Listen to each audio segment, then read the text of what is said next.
Hello, ladies and gentlemen. Welcome to the Midweek Mix-Up podcast. This week we have our full panel returning, including Big Cloud. So it's awesome second episode of the year. Welcome back, everybody. Hope everyone is doing well.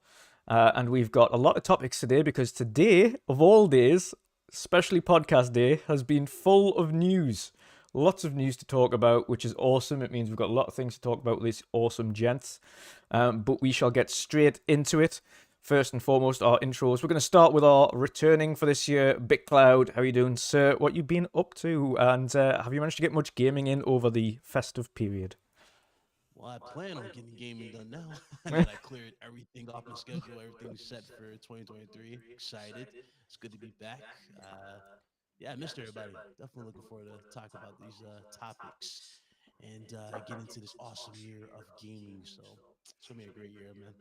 Yes, it is. Yes, it is indeed. And I'm looking forward to Sony eventually coming out of their shell and talking themselves. I hope that rumor is true that it's next month.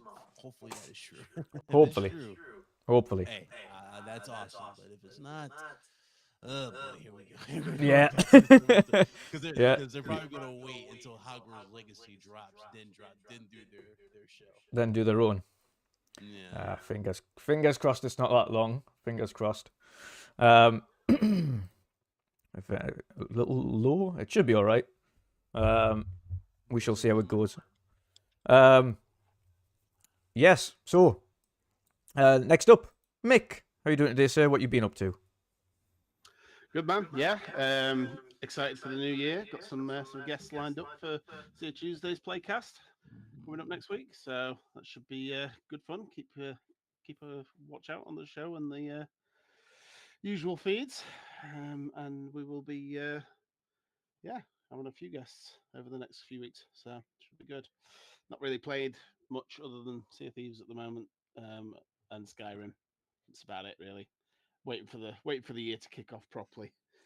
Hopefully, we'll get some news end of the month. Yeah, fingers crossed. Fingers crossed. And I think Starfield. It's good news, of course, and we'll be talking about it. But it's good news that, of course, Starfield is getting its own show. Yes. Obviously, it says that they've got a lot to talk about in that, and of course, they don't want to take much of the limelight off the others, which haven't had as much of an in-depth show so far. Starfield has had its announcement, and then it had its own last year.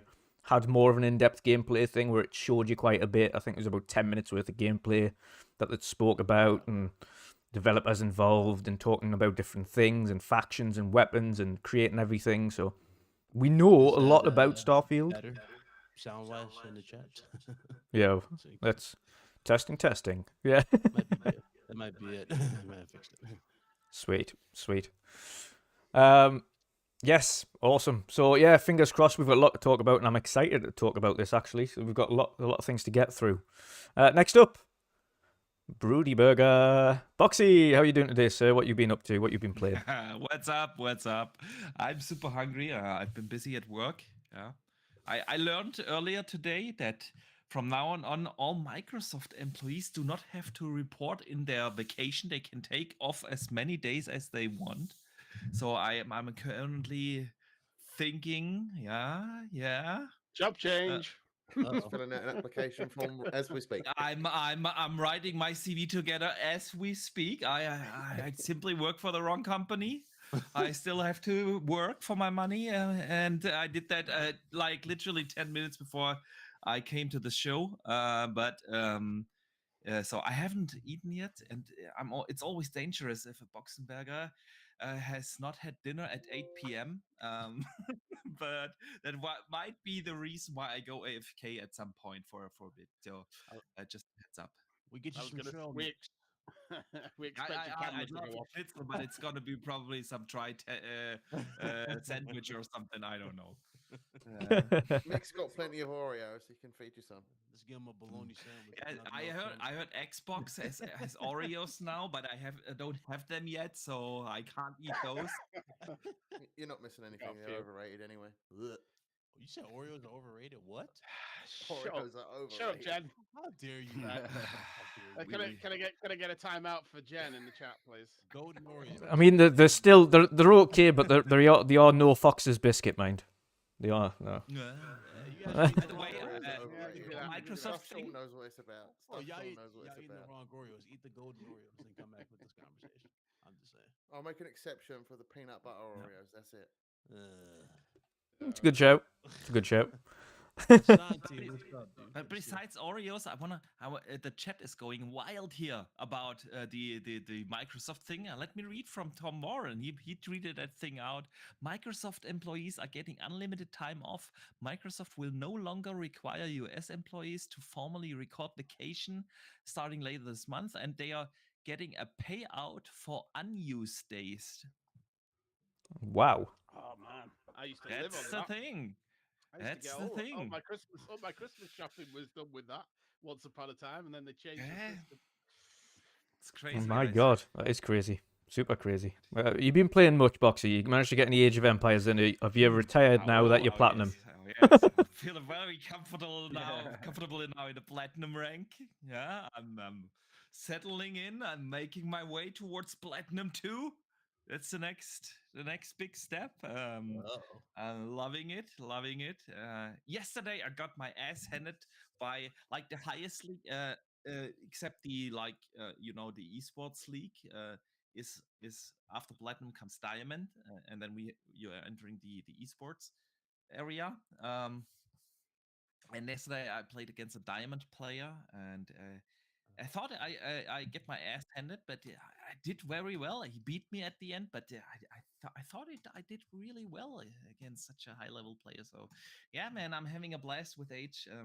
Just so good, just so good, and I'm also continuing with The Witcher 3. Finished the main campaign. Um, Probably halfway through the first DLC now, Hearts of Stone. So such a good DLC, such a good DLC, guys. It's just The Witcher is just the best game ever made, Nice. no doubt. Nice. Witcher. Oh, that's awesome. That's awesome. Next up, Yeah, Patchu. What you been up to, brother? How are you? Yes. Doing pretty good. A little bit tired. You also get tired of days that you don't do much, but yeah, it's feeling pretty well. Um, and what I've been up to, Call of Duty, man, Warzone. Um, Yesterday, play a few rounds with my sister again. We got a win, so that's good. Um, but yeah, it's mostly Call of Duty. So Hey, Pat, what FOV you play at on Call of Duty? sorry, what? What field of view? What's your field of view for I think Call of it's Duty? 110 if I'm correct. Okay. You already know. You got played at like 120 or 110 to really get Yeah, the yeah, best yeah. out Oh of it. yeah. Just put mine on max. The max. I it can go. directly changed it when I started up Call of Duty. I directly changed it to 110 or something. So, Dude, it's night and day. Like people don't understand. It adds so much yeah, more. yeah, yeah. Absolutely. It's a I must. changed so many settings. Changed Yeah, so many I settings. can't go back. Like seriously, I really can't go back to that zoomed in. I really can't. I need like some freedom when you're moving. Yeah, It's yeah, easy to see. yeah, exactly. Yeah, but yeah, mostly that. I took a look like 2 days ago Mhm. on the Hollow Knight game. Um, nice. That's a good one. yeah, yeah, How do you it's like it? the one. Well, it's really interesting. It's I really need to search for a few things because it's still a little bit unclear for me what to do, you know. That's But intentionally. That's intentionally. yeah, it is Uh, because I'm getting pretty frustrated that I don't know where to go and mm. but the game looks so good. So you have It's not found the map guy yet. Yeah, I found the map guy, but I only have a small part of the map. Ah. Um, and the like you also have like boss fights in it, and though Mm. I I defeated two, if I'm correct. So I already also freed two of the like it looks like caterpillars, Yeah, yeah, the yeah. one that you need to get. And then all of a sudden I get to one point and there's a huge boss, and that was so hard to defeat. So yeah, I still need to figure out what to do, where to go, and Hmm. what abilities you have, because I saw you also have a shop where you can buy stuff. And but so far, yeah, it's a really interesting game. So I'll definitely gonna continue that. Yeah. Yeah. I absolutely loved Hollow Knight. It's one of the best Metroidvanias ever. Um, it is hard to get into. I get that at the beginning you have no map, you don't know where to go, you don't know how to grind or level up and become better. But once Yeah. you understand the game, man, it's so good. It's really Okay. it's Yeah, I'm looking forward to play it. So yeah. Awesome stuff. Awesome. Yeah, and of course I showed you that Planet of Lana, which I thought was right up your street. I'm surprised you hadn't seen it Oh beforehand. yeah, definitely. Is Yeah, that something that no, you're looking forward to? I totally missed that one. Yeah, yeah. I was pretty surprised when you sent me the video. I took a look later, but yeah, it definitely looked really good, really interesting. Like I said, so yeah, looking forward to play that as well. Of course, I started more playing those kind of games. I think last year or something. Yeah. Of course, I played. I'm a huge fan of Ori, um, and yeah, since then I've played more of those kind of games, so it's pretty cool. Awesome stuff. Awesome. Just give me Resident Evil 4 so my life can be complete. Not long. Not long left. mm, Not long left. too Last long, but not too least, long. of course, Sure General will. C. How you doing, sir? What you been up to? What you been playing? Yeah, not too Buddhist bad, not man, too he doesn't bad. like Oreos. Pretty tired. Oreos are overrated. You know how it is. Boo. Playing Hunt Showdown. Playing Demon Souls. Absolutely loving Demon Souls. And I've been playing a little like survival game called Raft on PC with a couple of friends, and that's been a good time. So yeah, just playing those three games really. Awesome. Awesome stuff. Awesome stuff. And yeah, it's good to have you back. Of course, hopefully you managed to get a nice rest yesterday. Missed you on the seas. We did cover for you and talk about how beautiful the water was.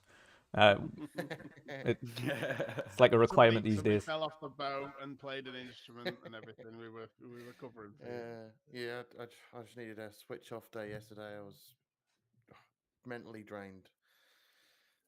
Yeah, yeah, absolutely, absolutely. You get those days though. You get those days. I had a banging throbbing migraine this morning when I went to work, but thankfully it's as the days progressed and had the glasses on all day, it's disappeared. It's dissipated. So I'm all good. I'm golden again now. Thank God. But yeah, you get those days, so don't worry about it. It's awesome to have you back though, and we've got a lot of topics to get into today. Of course, Yep. the rumored. Exciting news today. Can't Oh wait yeah. to see what happens with the showcase that's coming up. Well, Oh, not really a definitely. showcase. Mini here, the Official mini. showcase. Yeah. Officially, we can talk about it officially and not Yes. just Yep. speculate Yeah. and rely on Jazz to give us all our You know, information. you've got to give Jez props though. He obviously had a very extremely accurate information because he got the date, the time, and everything exact. So And he mentioned the Starfield thing having a separate show as well. yeah. Yeah. So Yeah, he's fair play to Jazz. He always does a good job. yeah. So shout out Jez, of course. Windows Central breaking that news first, and of course it was officially announced. Officially Going in for announced today. surgery too, as well. He is, yeah. He's Yeah. eventually getting his surgery, which he's happy about. He did make a weird comment afterwards, though. That was quite funny. Yeah. I think he wanted to make him.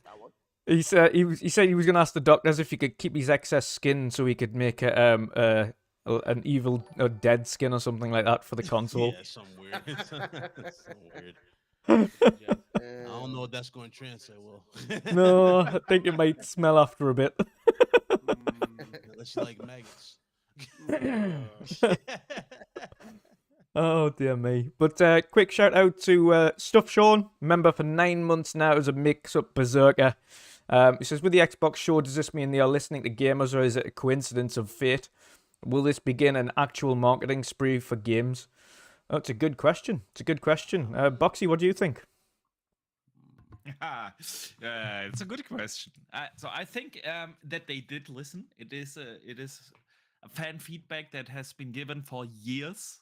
For really, like I'm not exaggerating, 5 years plus. People have been asking for something like that. So yeah, they finally listened. I think the way how they promoted it is quite interesting. Like we have no moderators. That was very specific. Like Aaron Grieber right out of the gate said no moderators because that's exactly what everyone has been saying. Get rid of the personalities, the The use goofiness. Yeah. goofiness and everything. Um, like and it absolutely makes sense because when I watch an Xbox show, I want to see Xbox games. I do not nothing against Paris Lily. I like him, but if I want to hear his thoughts on things, I watch his show. You want to see it afterwards. That's the after report. Yes, Yeah. exactly.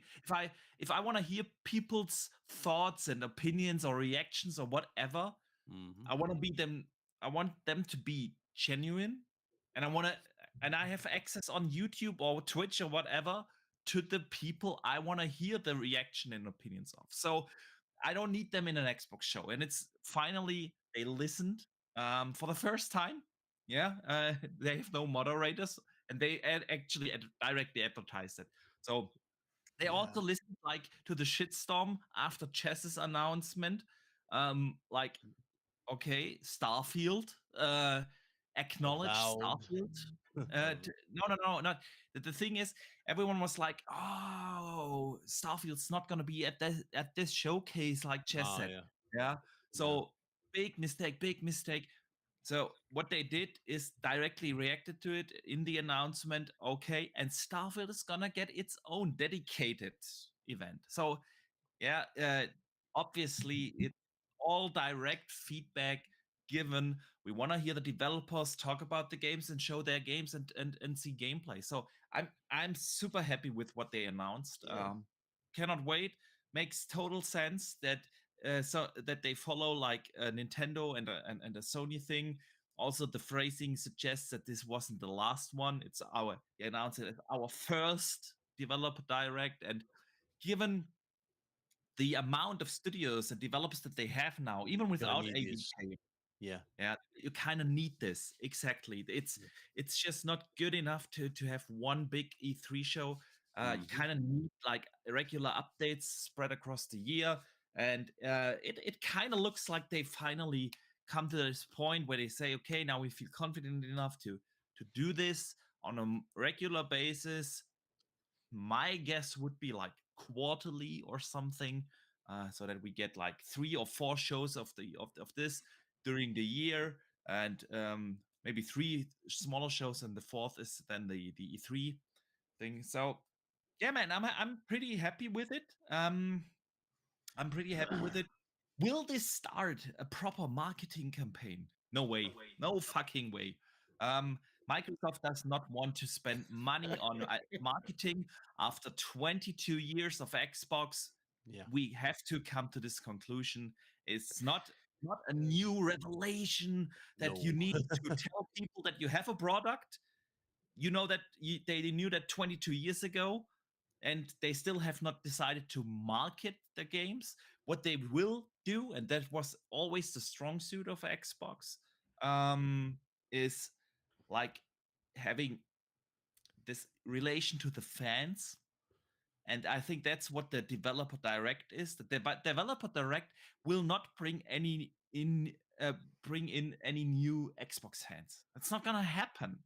It's not a format that is like where the kids at school or the colleagues at work are like, you've seen this developer direct from Xbox yesterday. Yes, I saw that, and now I'm gonna buy an Xbox. That's not what this is.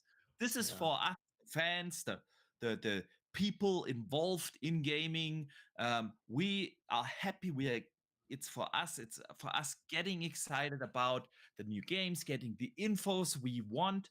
Um, Advertisement in the or marketing in the classic sense, like you market it to people that are not your customers yet and convince them to buy them. I don't think that Microsoft will ever learn or listen that they need to do that. Just not gonna happen. So Nah, yeah. yeah. I agree with everything you said to the T, especially with the this right here being like a subsidiary, like especially if you when you got this many studios, you need to get you need to take as much opportunity as you can to highlight Yeah, every game you got. You don't want games getting lost in the fray, especially when you have these big shows and people are looking at, let's say the Halos or the Gears. You want to highlight everything. Everything needs to get that's that type of absolutely. that spotlight. And I hope. Listen, I really hope this is a great year for Xbox because last year was abysmal, very depressing. Yeah, I Oh yeah, think we can all agree And on that. indeed. yeah, the game awards is especially. I was like, dude, this hurts. This hurts even more. So, The game someone award. on Twitter tweeted out, and it was like spot on. At least after the Game Awards, someone tweeted, um, "At least they were consistent." Disappointing. I mean, oh man, I for me, I need to see. Like, I think KSani said it too. We definitely need to see updates for sure. We need as much updates as possible. I need more information on Perfect Dark. Is Perfect Dark even going to make its quota going into anything? You know what I mean? How far along are they? Did they legit scrap it and start all over? Are we getting any updates? You know what I mean? What do we get for Perfect Dark? Is that even going to come close to done? Um, Avowed, especially need release dates or gameplay. Really need gameplay. I need gameplay before I even start saying release dates. Especially, I need everything. So Yep. Yeah, Yeah, but I don't think completely. you will see anything Perfect Dark. That's No. like E3. Yeah. Um, Well, they've I already don't even said think you'll see they've already Perfect said Dark at E3 this specifically. year. That game's way out. They won't show that again for a few years, I think. They've already also they said pushed it back to specifically release of anyway. this. Yeah, I was going to say they've already said specifically for this showcase the four main yeah. games that are getting deep dives are Forza, Redfall, Yeah, Elder Redfall too. Scrolls, um, Online. Yeah, Minecraft Elder Scrolls Legends. Online. Yeah. Yeah, and Yeah, of and they said course, it's focus on the games coming over the next 6 months. yes, So yeah, everything it's a else you will see J- is So, one of these. do you Jacob guys think that Novik has this is also kind of the confirmed. new? I was going to say Jacob Oh, Novik's all in chat as well. Thankfully, he's also confirmed they mentioned the show is 45 minutes long. Of course, directly after that, you've got the extended Elder Scrolls announcement stream where they're going to go deeper into the Elder Scrolls because so what they don't want to do is talk too much Elder Scrolls Online on there. They're Yeah. going to talk about the new update and then they're going to deep dive that update afterwards in their own stream, which is great. Mm. Because the one thing we don't want to do is what they do at every Bethesda and Xbox thing is talk about Fallout 76's new update and then talk about the update for forever. Because we're like, mm, I mean, it's good for people who play an MMO, but we don't want like 10 minutes worth of MMO content all the time. We just like, tell us about what new expansion you've got, show a little right, quick trailer, 10 minutes, and and move then on. save the extra for the people who really want that later on for sure. That's So that's, that's similar this to is the Sea of essentially Thieves thing, though, isn't it? When you get Sea of Thieves, they just do the little trailer thing, and then we get our own yeah. developer thing for Sea of Thieves afterwards, which we all look forward to. You know, So so what you I'm don't need. gathering, this is a hybrid of state of play with like a mix of what Sony would do with PSX, where developers just sit down and talk about it afterwards. This is what Yeah, I'm gathering. something like that. Yeah. I mean, this could work if you do it Yeah. right. This could definitely Yeah, work. And yeah, yeah, I can. yeah, yeah. I'm And They've down. now got the money all to they do need it, to right? do is to ditch that we show only games for 12 months at E3 Yeah, thing. Then they're good because I'm with you, BitCloud. I want to see Perfect Dark. yeah. Really, I absolutely want to see that. I also want to see a couple of the other games. I want to see an Indiana Jones. I want to Yeah. see Yeah. what do they make out of this IP. I want to see the next new IP from the coalition. What was That the other is not one? just I don't mind. I don't mind a Indiana 12-month Jones, thing. What I don't was the mind a Fable. zombie 12-month game? thing as Yeah, long as they Fable. do a 12-month thing, and then maybe after they've done a 12-month thing, say this is the stuff we've got coming in the next 2 years Yeah. or Yeah, Yeah, whatever. that's the Well, stuff I at want to least see. give us. Separate What I'm it. saying is give us a path. You know what I mean? Show us Yeah. some progression. Mm. It's some way going forward. Like how we got with Hellblade, we saw I guess them at the location showing off that, and then what a year later we saw actual cinematic, I think, and then it was the Yeah, gameplay. and a year So later we've seen nothing. yeah, so you need progression of that sorts.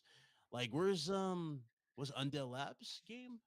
What was State the of name? Decay 3. State of K3. Where is State of K3? There's no Yeah, updates on that. yeah. Where Wasn't there is some that? like rocky behind the scenes development issues with that, or is that not true? I have No idea on that. I don't know. They went quiet, and that's the problem. You don't really know. 2 years ago, they showed a CGI trailer and then they went quiet. So Never yeah, heard of it. Never heard that's of a- it again. that's the problem with a lot of the Xbox games. Like You know, they Status announce them delayed. and they go so super quiet, even which you can Indiana do. Jones, surprisingly, even Indiana Jones went dead silent. Do you guys remember anything about Indiana Jones? I don't remember hearing Yeah, but anything. I think like that Indiana Jones trailer was more of an intent to we start now working on the game. Listen, the thing is teaser. totally the thing is totally okay if you go quiet on some games. PlayStation does that as well. Like Death Yeah. Stranding was announced, and then we have not heard for 4 years anything about the game. Mhm. And then they came out and show it. The difference is though that in between They you got a showed lot of you updates. you, Yeah. you got games. Yeah, they Mhm. release actually games, and they got updates for at least some of the other games that they have announced. Yep. So that's the difference. You can do that for certain games. You can say, "Hey, we're working on a new Perfect Dark. We're gonna bring Perfect Dark back," and then go Yep. silent for a couple of years. That's fine. But then you gotta give the fans in the meantime something to get Mhm. excited about. And that's the thing that Xbox really needs to learn is to control the narrative themselves because I'm they glad are you so said that. dead silent. Yeah, I'm glad you said that because that goes Yeah. back into like the whole Marvel and DC superhero type of genre Hmm. thing that's going on with PlayStation. Where's the Xbox solution to that? I would love, But you see, I was going to EA's say, Neil, making Iron Man. I was going to say, if look, speaking on developers and update strategies, it feels like the PlayStation are reverting to a different strategy than what they were previously doing versus what Xbox are doing now, which is Xbox are. Yep. What it feels like is now going to start doing these developer updates where they have no real involvement. They kind of say what developers are free to talk about the projects, and do you want to talk about them? Let them talk about their projects, give more details, show some gameplay. Whereas Yep. Neil Druckmann the other day mentioned there was studio pressures that they put on themselves that caused issues, and so going forward, Showing games they're too not. early. Yeah. They're not going to be doing that. They're going to take the time, and then Also, when they're ready, then show it. Half-assing You have remakes. to I mean, you have they to had a lot- find you have to balance that out, and it's different for some studios and some games. The thing is that you kind of need to steer the narrative for yourself as a company, if you Yes. ask me.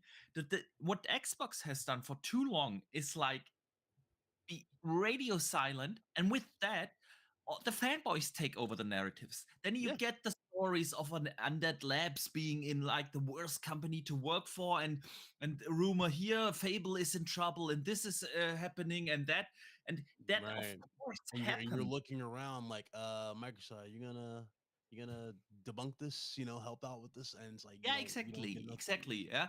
So, but if you take over and like on a regular basis, and it seems like they are doing this now with these developer shows, uh, give an update on this game at that point, or a little insight here and there, and then suddenly people will have topics to talk about. And people will know, okay, everything's going well with that game or this game, and then it doesn't matter that they don't know about the third game that they have not talked about or not given an update. Yeah. So that's like control what I said, like control the narrative yourself. Finally, mean, it looks I like Xbox is trying to do that. I would just build faith at this point. Everybody's pissed off about the Superman situation with the DC universe. Why aren't they just not making a Superman game? Getting something like that happening. Like, work on it. DC, like, I don't know. Did you guys see Oh like yeah. that beta that was going around on Twitter? Like, Mhm, dude mhm. recreated Superman. He Seen was that, like yeah. going different planets. Dude, that looked. Why not? You know what I'm saying? It's possible to make a Mm. Superman game. Why are we not doing stuff like this? And This is it's this pop fantastic. culture figure that Xbox needs. Yeah. PlayStation has that. They have they have a Spider-Man. Everyone on the planet knows Spider-Man. Yep. Yeah. Where's Oh, Captain on the America? box. The Get you- problem with Superman versus Spider-Man is Superman's a lot more OP and he's harder to get right without doing everyone's magic or everyone's got this kryptonite to weaken him.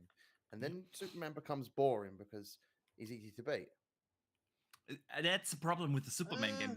But in theory, the Superman thing is the right figure because it's a known pop culture figure that Yeah. everyone knows. You can also use the Star Wars. You can print a Mandalorian. Get the Mandalorian. You're Works reading as my mind. well. Exactly. Yeah, It's Mandalorian. works as well. It's They like could go for a Judge Dredd or something like that. And no, that not a pops up Judge too. Dredd. Judge Judge Dredd Dredd was is popular cool. 25 years ago. Yeah, No that was one back these then. days knows a Judge Dredd. It's not big enough. You need like this one. You need someone that's super relevant and has Yes, that exactly. pull That's now, that's like known Batman, in the for pop example. culture. Exactly. Yeah, absolutely. But Batman, the thing about Batman though, Batman it would wouldn't. work. It will work, but it'd be awkward because we just lost Kevin Conroy. Yeah, Like, sure. I don't know how they're gonna do it. Like I don't see nobody else playing Batman. I could see them Kevin. giving Batman a break. Yeah, Batman's taking a hiatus. Like Flash. Green Arrow is the might have next the closest opportunity. thing Yeah. to Batman, and he kills as well. But does Green Arrow got the pull? Mm-mm. No, Not he even doesn't have the not even pull. close. Not even Yeah, close. he doesn't have the pull.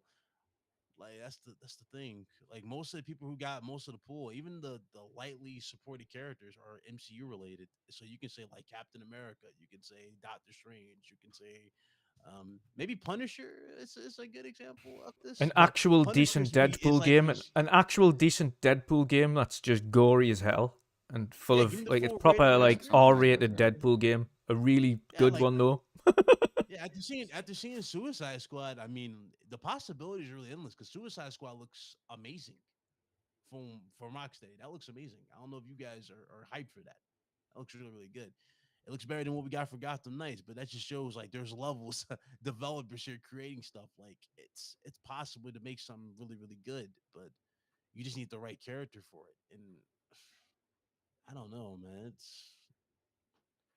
It's like how do you beat what do you beat Spider Man with? Well, exactly, Wolverine's yeah. already taken by PlayStation now, which that was the big ace card I threw at everybody. I was like, dude, Wolverine, that's it. Iron Man? Iron Man's being done by Iron EA Man to though. this day. Yeah, that's EA. But again, that's a good example though. That's a good option. I think you're muted, Box. There you go. That's why you guys are not reacting to what I'm saying. Yeah. Some of the Marvel figures could definitely work, like an Iron Man or Captain America. They are known across the globe. Yeah. Yeah, you got the The movies really amplifying that popularity in that drive. Like it could work. Yeah. I mean, It could even work if you better than Flash. I was going to say, even if you jump onto the current popularity, and again, we don't know how good the new one is, but even a Black Panther game, an actual Black Panther game. Oh yeah, Black Panther, Wakanda Forever was work. good. Could Yeah, work. definitely could work. Yeah. But jumping back into the announcement of the developer direct as well. Of course, one thing, and I've seen this in chat as well. It seems like, of course, and it was a good suggestion. It seems like they're probably going to go for, it would have been a 45-minute show, 10 minutes per IP, and 5 minutes for Elder Scrolls, which makes sense if Elder Scrolls has got its own show. Do we think, though, given the fact that ZeniMax Online are there, that ZeniMax could give a brief talk about what's coming next for the studio? Because we know that ZeniMax are working on the new IP. Do we think that they could don't see possibly that. talk about that? I don't see that here. If that's going to be anywhere, that's like an E3. That's where you announce something new. This is more of an update typey thing, right? So I don't Yeah. expect. Yeah, Yeah, I I don't think expect also. any So, new yeah. announcements or something. Yeah. No. So Probably some out of the- updates on some games that we already have seen. Maybe some new trailer or new gameplay kind of thing, but any new games. I don't think so. Yeah. That's Do you what I think they're going to talk I about think- then? Because I think one thing they mentioned on it there as well is like obviously not just the games coming over the by the developers over the next 6 months and Starfield having its separate show, but I think what they did briefly mention in there is and Game Pass titles. Do you think they're going to kind of announce some of the Game Pass editions coming up for the next couple of months as well? Highly likely, yeah. I mean, Possible. for all Because we at the know, moment, some the of only stuff thing they've might go in announced- Game Pass. I was going to say the only thing they've announced so far this month is the 3 titles we already knew, which was Monster Hunter Rise and the 2 Personas. Of course, And the 2 Personas, yeah. yeah. And we know Age is I mean- coming, but they haven't put that on a post yet. It's literally just those 3 as an announcement so far. Well, but it has a date. Age at least has a date Exactly. already. So yeah, I'm not. The thing is, it is like Don't put me on the spot, but I think it is 26 or 27 Game Pass games announced to be released before E3. Day one releases. 25, 26, 27, something like that. We Yep. have a release date for 3 of them. Yeah, for 3 out of 25 games. So, if we talk about what could they show, take that list. Take that list that they put up last year at their E3 showcase or Xbox and Bethesda showcase. Yeah, take that list. You have like 25 games coming day one before the next E3, which is first week of June. So they all gonna come out until the end of May. Yeah, if they stay true to that. And we don't have date for any of them. So Well, we've what got. can they show us? Tell you the ones we do have dates for. So obviously Starfield, Redfall, Forza, Minecraft. We don't, but we can assume there's a good chance there's going to be announced on the 25th. Yeah. Aside from Starfield. Would be stupid not to. They would Yeah. be stupid not to. We know Diablo's June 6th, of course, that's multi-plat. Stalker 2, of Yeah. course, naturally doesn't have a date. Arc 2 doesn't have a date. Stalker 2, Flintlock I don't expect any updates until things later in the year, over E3 time. Yeah. Flintlock doesn't. Last Case of Benedict Fox doesn't. Monster Hunters January 20th. Persona 3 and 4 January 19th. Hollow Knight still doesn't. Wolong is March 6th. Ayuden Chronicles does not. It does have a date. Okay. Wolong's March 6th, yeah. The only other title in the list that we know of that is day one on Game Pass that has a release date, actually, other than that, yeah, is Atomic Heart, which is 21st of February. Okay, I always forget about that. So okay, and then it's Yeah. like 5 games, not 3, Yeah. but 5. Five, out of 5 25 games, yeah. Yeah. Yeah, that do have a date. So they have still like around plus minus 20 games left.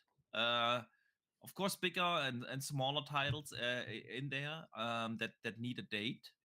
I So think we'll probably see an update for Lies of P, surely.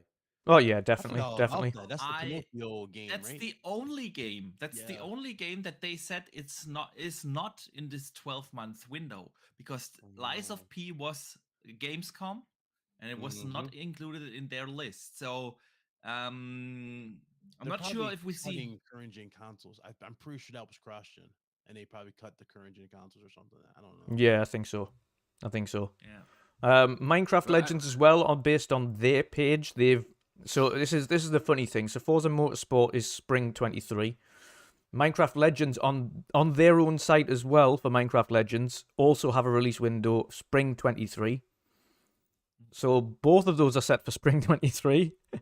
And we know Starfield and Redfall have both respectively got windows of May and June reportedly.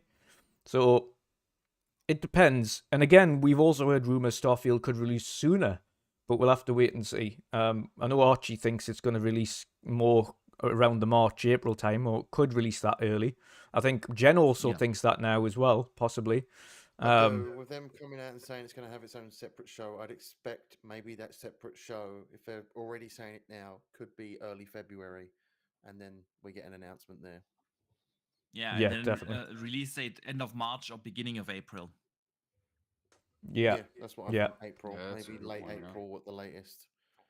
And Ray Oid in chat as well. I think everyone's got that expectation now. The good thing about this post that Xbox put out was they set the expectations exactly. These are the games we're going to speak about. Starfield's having its own separate show. That's it. Like, there is nothing more to it. These are the games. That's a show. And that's exactly how there should be no, like, lines to read between there. It should... That's how these announcements should be. Mick, you're muted, by the way. You're muted. There we go. It's exactly how they should have been doing it a long time ago. Exactly. Set the expectation straight away. So the thing Don't is, let they people do this. get They away. start to set expectations, and then they fall away from doing that. Yeah, And, that's and the then Microsoft curse. people go crazy and think, oh, we're going to see everything because they've not said anything about setting expectations. So they're going to blow the lids off of everything. That's why a lot of expectations were out there last year's E3 because they didn't set the tone and say, this is what's going to be shown. Don't expect this, this, and this. Like, And that was half of the problem with that I know E3. Aaron Greenberg means well, but it's like sometimes his tweets are just a little, a little too late. You know, I want to do those a little early. I'm just saying, if you want to say, hey, don't expect much here. Thank you, Aaron. Don't tell us after the show. Yeah. Yeah. So Yeah. it's like 20 minutes before the show starts. Aaron's like, don't Yeah, expect don't too expect- much. I'm Like, whoa, I'm like, that's Aaron, it's a bit late. That's a bad look. Yeah, he does leave it I- last I- minute sometimes. I hope that also, like Jen also said, that probably they're gonna show her more of the, not like real new titles, maybe updates. But if there's one update that I'm looking for, and that's also what BitCloud says, something about Indiana Jones, because we Yeah. only saw a small snippet of like some kind of trailer with the whip on the table and that kind of stuff. Yeah, So like you saw the GPS and all that, and yeah, like yeah, all his exactly. gear, and you don't really see nothing else, just a title card. And Yeah. we do need it because, if I remember correctly, it was kind of confirmed that there was another Uncharted in development. Supposedly, it's like going around for PlayStation. Yeah. So Yeah, you, yeah. you definitely want Indiana Jones in this conversation. You know what I mean? Like, you need to be in that conversation. Have your own. This, track the thing is, and the one good thing, Yeah, and this is where the developer directs are going to come in really handy if this is, as Boxy said, is the template going forward. And fingers crossed, it is the start. They've said themselves this is just the start of these. So hopefully it is. But with the pipeline of games that they have in development, hopefully this is a thing where the developers aren't scared to show it, and these developer directs allow them to show games that are still in development, and they can show off a bit about the game and talk about kind of some of the story beats about the game and some of the characters that they've got and what the game's about to get people interested, because we know contraband exists, but we don't really know what contraband is. We know Indiana Jones exists, but we don't really know what Indiana Jones is. There's so many games that we know exist as code names or projects, but we don't know what they are. We don't know how they go. We don't know really anything about the Perfect Dark remake other than that Crystal Dynamics said it looks really cool. Yeah. Like, we don't actually know much about any of the titles, so even if it is these incrementally... Yeah, exactly. Incrementally updates that we get, like we've had from Ninja Theory and like we had from Bethesda with Starfield, where they kind of give these developer diaries. That's the kind of things that me and Boxy and a number of others are interested in, but unfortunately they're not like hugely public, and they don't go like live. We're going to go live and stuff like that all the time. The one good thing that the Forza Horizon guys do is have Forza Monthly, so every month they'll be talking about all the new updates and new things that they're doing and the new additions and blah, blah, blah. And Forza do that off their own backs, but again, it's not massively publicised, so people who aren't really bothered or don't really pay attention don't know it's there. So I would... Where Xbox marketing Jacob, comes in again, like not even the official Xbox account tweets out that things like this are happening. Exactly. Yeah. Hey, Pat, Yeah, Jacob that's Novak weird. made a That- good comment. they He should said do in that. June, like there's a fifth movie for Indiana Jones coming out in June. So Yes, with now- Indy, correct. Yeah, might get something, Pat. It could Yeah, be in if conjunction. If you would market your games, I agree, you would do that. It would Yeah. make sense. Take the pop culture popularity with it. But then you have to have a marketing strategy. That's the thing I need Microsoft to understand. Like, Sony understands the formula. If you got a movie that's got pull, they make sure the game is close or an announcement is close around that movie's like reveal, whether it be a trailer for the film or Unless the it's release of Morbius. the film. Exactly. Well, we don't do that. We don't mention that. We don't mention that. We don't mention that. But you do something of that nature. I do think they need to do that. They need to do it. Like, even if you didn't like the Uncharted movie did what? Get eyes on possibly another Uncharted game. Yeah. I mean, And a question from Clutchman in chat as well. He says fans want to know about games. Can you realistically give information on games without setting expectations? Xbox do always seem to do that. They always kind of give information about games and not set expectations. What we want is Xbox to set expectations. Is essentially say, of course, this is early in development. This is just showing that it's been the one good thing, and I keep reiterating this every time I talk about it, but the best way to talk about it is the way that the guys at Obsidian spoke about Outer Worlds 2. They released a funny trailer. They state in the trailer as well, just making fun of it, that they're showing off something that is nothing to do with the game. It's just a funny trailer. They kind of poke fun at the industry, saying, like, we show things too early.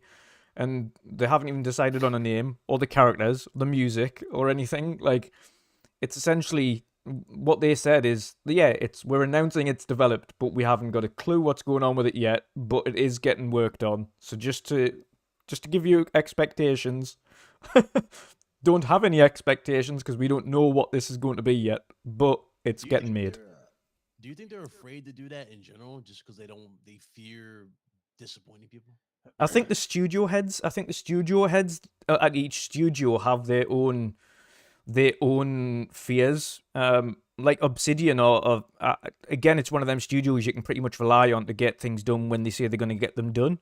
Obsidian never really missed a beat, so which is why they're kind of happy to talk about things all the time. And Obsidian, when they're confident, they'll talk about them. I think a lot of studios at Xbox have an issue, and I think Playground's one of them as well. They've kicked back at Microsoft when they said they wanted to show Fable, and they said, no, we'll show Fable when we're ready to show Fable. But other studios, I think, some of the studio heads probably aren't that confident. I don't think a lot of them are confident as to when they can speak or can't speak. Some of them might not have the confidence to go up to the hierarchy and say, listen, we're ready to show this. We want to show this. It could be a case of some of these games that are sitting on are ready to show, but they don't have the confidence to go and tell hierarchy that they want to show these games off. I think there's a lot of issues. I think, and we've seen this over the years at Microsoft anyway, and Xbox. I think communication, not just externally, but I think internally as well, might be a bit of an issue between kind of hierarchy and the studio heads as to, okay, we're actually confident in our game and we want to show it off. Do they have the confidence to go to Phil or Satya and say, right, let's go, like, we're good, let's show the game, like, well, let's do it, let's organize it. So hopefully the developer directs is kind of taking that link out, where Microsoft will just approach the studios and say, listen guys, who wants to do a direct in the next quarter, who wants to take the next one? Like, we've just had Redfall, Forza, Minecraft Legends, and ESO. We've had Starfield, so who's going to take the next quarter? Who's ready to show something? And then just because they're not involved, the developers can like show their own bite-sized segments of each one, and it kind of takes a little bit of pressure off them, and they can just say, yeah, we're good to go, and not have to kind of get a waiver, because they could even put the developer directs disclaimers on saying this is in development. Of course, early footage. But this is what you can expect from our game. These are the visions we have for the game going forward. And obviously, we hope to show you more soon. But don't kind of set... The one thing that I think is an issue, or has been an issue for a lot of studios, this is sector-wide for me, is when you give those set windows of release, when you say it's coming Q4 2024, you're like, yeah, but... how can you realistically say that? I mean, that's an internal... If that is an internal date, keep it internal. Do not let anybody else know. Because we've had that even last year and the year before with God of War, when Sony said, God of War's coming for the release date of the PlayStation 5, and then Sony Santa Monica were like, no, it's not. It's definitely not ready yet. And then it released last year. So we know there's issues, I think, internally between what the hierarchy want to say and what the studios want to say. And I think if you let the studios tell you, okay, we need more time and this is when we'll be ready to show it, then do that. But don't tell the public the internal release timeframes, because if they miss those timeframes, then it's classed as delayed. Whereas it doesn't have to be that way. It'll take so much stress off a lot of these studios if those internal timeframes are not divulged or not put out there into the public. We've seen that with Metroid Prime 4 or whatever it was. They spoke about the game for so long, and it's coming Q3 2023. Yeah, it's not, is it? We haven't seen that game forever. I mean, it's better off giving snippets of gameplay and just like give it teasers. Keep giving teasers until you're ready to give the date. Yeah, Best. or developer updates like these Nintendo Directs or these Sony Direct things. Just these things are cool. Give these little updates, and when you do these big events in the middle of the year, like of course this time, the only reason this time around we're expecting the release dates for these for these 4 games is because they're due out before E3. If these games weren't, if Microsoft hadn't have already set their own expectations that these games are coming within the first half, we wouldn't be going into this show expecting dates. But because they've already Yeah. set that expectation that these games are coming the first half of 20, essentially we'll be saying, right, okay, if the dates aren't announced at the developer direct, we have an issue. Yeah, something's wrong. Yeah, definitely. But I mean, one thing I want to get round all of you. There's only 4 games that are being, of course, 4 main games that are being shown at this developer direct, excluding Starfield, which has got its own show. But out of the 4 that are at the developer direct, which are you most excited to kind of see? Big Cloud, what about you? Which of the 4 games are you most excited to see? This year or just at the show? Just on this developer direct. Redfall, I do want to see if that game is up to speed. It looks better and better as you time see it, so I do hope that delivers. We actually talked to the we actually interviewed one of the actresses who plays Nice. the character, so that was actually fun to talk to us. So she kind of sold me on the game. She was saying how there's like you guys know like in Blade you have the familiars, like the humans who work with Yes. vampires. There's something like that in the game where like there are people who The follow cults. the vampires, like the Oh, cults. it's Cultists, Yeah. I think they said they So- were called. Yeah. So it looks good. I'm interested in seeing that. And what else was actually here? What was it? You said was it? So you've got Forza, Redfall, Minecraft Legends. Obviously, that's for all platforms, and new Elder Scrolls update. The Elder Scrolls update looks. That's another one that's worthwhile. Be hyped for and see what's going to happen. I'm not really too sold on.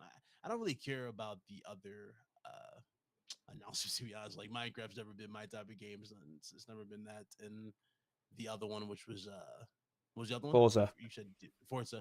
Forza is good. Like the thing about Forza, it always looks good. Like I don't think really anybody would disagree. Forza looks better every time we see it. It's like I've seen Forza so many times, but I just kind of want to see something new. Like I'd rather see the next Gears redone in Unreal. You know what I mean? Like before I see another Forza. That's how before I. well. You Wouldn't say we that, all? Special Nick was doubling down on something recently about Gears. He Yeah, I was, know. yeah. He was. He doubled, tripled down. He said, "Yes, I still stick to my guns over Jez and Rand. I still say, and it is still in development. The Gears Marcus Phoenix collection. So it's definitely still a thing. See, So- who's working on that though? Because they're I mean, working it on a could just different be a project, smaller part of Coalition, as well couldn't as it? probably Gears 6 is in very, very early development. It could. Yeah, to be fair though, it was always on Unreal. It was always on Unreal. So it's internally, especially since the Coalition are absolute masters of their game when it comes to Unreal. Internally, you could easily have a segmented team that are just working on redoing that in the newest engine. We know that they are essentially being divvied out anyway as like a support company to every Microsoft studio to help with Unreal Engine. So we know, aside from creating the next project for themselves, they're already a support studio as well for anybody in Microsoft that's on Unreal. So it wouldn't surprise me if there's an entirely separate segmented section that looks specifically or is working specifically on the collection. You got to remember I these wanna see dev it. I companies. wanna see These it. dev companies have different teams, and at different stages in the game's development, they're not all working. They're not all. You've got the people who are doing the prototyping, and the people that are doing the game polishing and the creating. They're not working at the same time because they're waiting for the first team to finish so they can carry on and work from there. So there's bound to be different sections of the teams that are just waiting for something to do, so they can go off and help other studios work on remasters, that kind of thing, while they're waiting for the new stuff to be made, so they can start working on that. So While Yeah. that is true, you always have to still consider the who you talk about, because for instance, if you have like I don't know, the audio designer, typically not that involved in prototypes.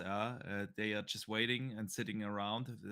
They wouldn't help you to upgrade the graphics engine on a Gears 1, 2, 3. Yeah. So while that is true, I think we have seen over the last years a lot of studios that kind of specialize on ports and upgrades. Yeah, we've seen a lot of studios that do like Doom or Witcher bringing to the Switch. Studios that do like the Mass Effect Legendary Edition or the Mafia. Not the Mafia. Mafia was done by the studio themselves. You know what I mean? There are so many examples of remasters or remakes that simply have been outsourced to complete external studios that kind of have specialized on that, and I think that would be the easier way to go. Would you guys be on board for Gears 1 and 2 remade on Unreal Engine? Would you guys Yeah, be on board? absolutely. Yeah. I mean, the I thing don't wouldn't is, be think we'll surprised see if the they get first into game the again conversation. because they released the Fan? Ultimate Edition for that. I don't think we'll see that again. I'm a big fan, but I Two, do maybe. want to see them make new stuff. The problem with Xbox is that they have to rely for too long on Forza Gears and Halo. Yeah, I It's mean, always well, been Forza Gears and to be Halo. fair, I can say this for PlayStation. They relied heavily on the whole Last of Us thing. Like we've seen that game get repackaged how many times. Yeah, of course, and now they do it with Spider-Man as well as one of their core pillar. It's not a problem to have like your core IPs, but you also kind of have to have something around that. And I feel like what Xbox needs more than like a Gears 1, 2, 3 collection, is like really bring in new IPs. Like a Starfield is exactly what Xbox needs. A new IP. No, it has this mass AAA, quadruple A appeal to it. That's what Xbox They need needs something at the out the moment. box. You know what I mean? Something to set you off And guard. even a Redfall, like a Redfall is still new IP. You know, something unique, something that's what Xbox needs. I don't think they need a Gears a remaster collection, especially not since the story has been now for 5 years since 2018. The story has Xbox has now so many studios and there are so many games coming, and if you kind of, and now you're finally at this point where you have the chance to come in this regular cadence to bring out new games and things. You don't want to destroy your narrative again with releasing a Gears. Yeah, so I think the one thing is, as long as I was going to say, as long as for me personally, if it's only a segmented section of the coalition that are doing it, like a little side studio, a bit like the guys who went and created Grounded. If it was only like a little subsection of like 20 devs out of the entire studio that are doing the remake or remastered collection as a side project, whilst the rest of the studio is doing a new main project or new IP aside from Gears maybe, because we know they've said themselves that they are going to do Gears, but they were putting it to bed for a bit, but they also have another smaller side project, I think they mentioned, that isn't Gears. So we know internally they'll have the amount of heads at the studio to be able to create a new IP. And I think they will do that, personally, but I also don't disagree as well that if you've got enough staff internally and there's a sub-segment of your studio that can do it without taken away from what the rest of the studio is doing. So if you've got like 20 devs that'll say, yeah, I'll happily work on the remake or the remastered collection, then let a little segment do that to appease the fans or the hardcore fans who want this updated version, and release that in tandem, or maybe he's released that just before the next Gears comes out. And of course, that's a good way to kind of reinvigorate it as the next Gears is coming out, and you know that's two separate teams that are doing that. I'm gonna say, do you think they'll just split all their teams in general into just to maximize more games outputs for everybody? Like, I think the one good thing about it I think the one good thing about the Microsoft is they've said themselves, and we've seen this, I'd say, from internally, they want to encourage people to come forward and if they have an idea or if they have a Yeah. project, tell us and pitch it to us. And if you want to create, then you can create that. Like, we'll give you the backing to make it. We've seen that with Pentiment and with Grounded so far. And Yep. the studio head who worked on Pentiment said, listen, if it wasn't for the fact that I went to Microsoft and said, can I do this? And put it obviously with Game Pass being a thing, it would never have been made. So I think it'll give more people the encouragement internally from every studio, possibly. Oh, I've got this Well, we really heard great that from idea, Todd and I'm going to Howard. pitch it. We heard those words from Todd Howard. He said that Game Pass allows for smaller projects as more like tests, To thrive. really. Yeah, to thrive in a sense. And then, like from that small little test of a game that could be, I don't know, 5 to 6 hours long, a full fleshed out sequel comes. Oh yeah. Like, look at Destruction All Stars. You really think Destruction All Stars would have done good at $70 day one? No, and they had to put that in free. You need those options. Quick shout out to Gameslord as well for the €2 super chat there. He said, gamers need an LA Noire Unreal Engine 5 remake, please. Yes. Dude, Yes. Big that LA game Noire is fan. one of the Yes. greatest games of all time. It's one of the greatest games of all I time. agree on that. It's I so agree good. on that. I remember when it came out on Xbox and it had like 3 discs. They're like, you know, like, it's tough to get like attached to characters in games now, but that game did such a good job with the main protagonist. Like, even at the end, when that, when the ending happens, you're like, damn, you actually felt the certain way. Like, okay, That shit, that like was I good. didn't like. I was like, come on. And that was Well, we're I'm supposedly going to surprised get we a never sequel. got a sequel. No, that was on Rockstar's list, right? Of games they were going to do, like LA They Noire closed 2, the Bully studio Kid. though, didn't they? Games they were going to do, No. but GTA became They the didn't. money making machine it is that they keep working on that. Yeah, they didn't close studio. They gave us that half-ass GTA remake, and then after that bomb, they canceled the Red Dead Redemption, right? Remake, and then 'cause they were gonna do the same thing with Red Dead, and they canceled that, and it was like, okay, you know what? No, Screw it. We're just gonna do the actual GTA. studio that made LA Noire was closed down. Yeah, Oh, was got it? shut down. Yeah, That's actually not long after they released the game, it got shut down.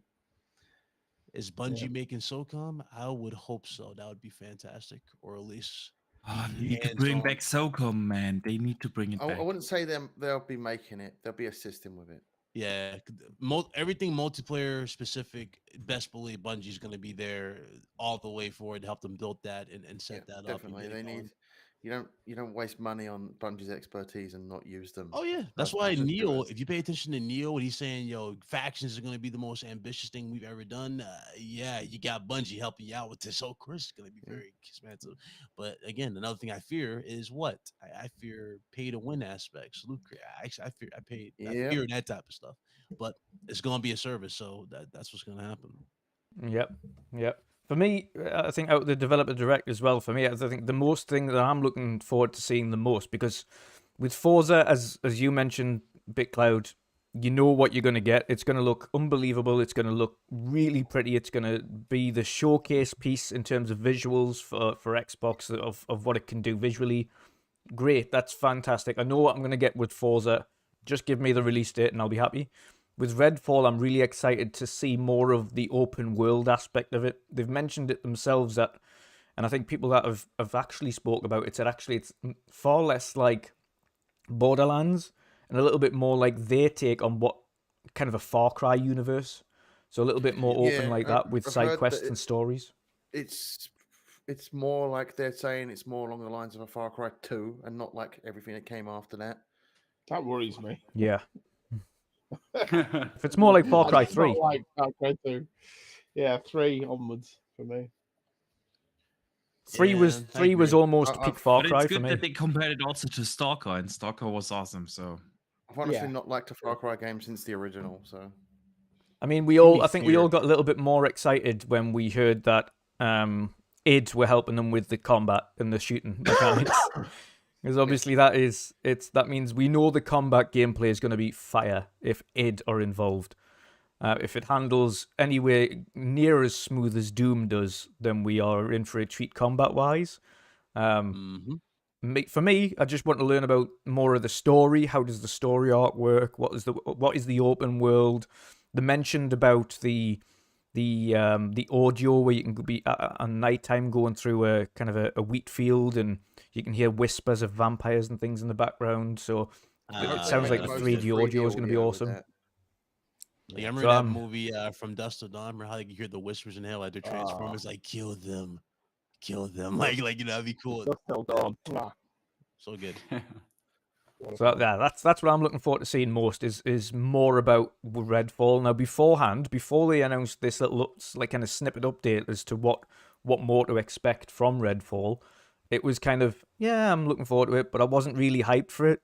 Now the more I'm learning about it, the more I'm thinking, actually, this could probably be my more anticipated game of the first half, outside of Starfield, of course, which is obviously the big one. But I think I'm actually more looking forward to learning about Redfall and how that plays. And I hope it's a return to form for Arcane and Arcane Austin.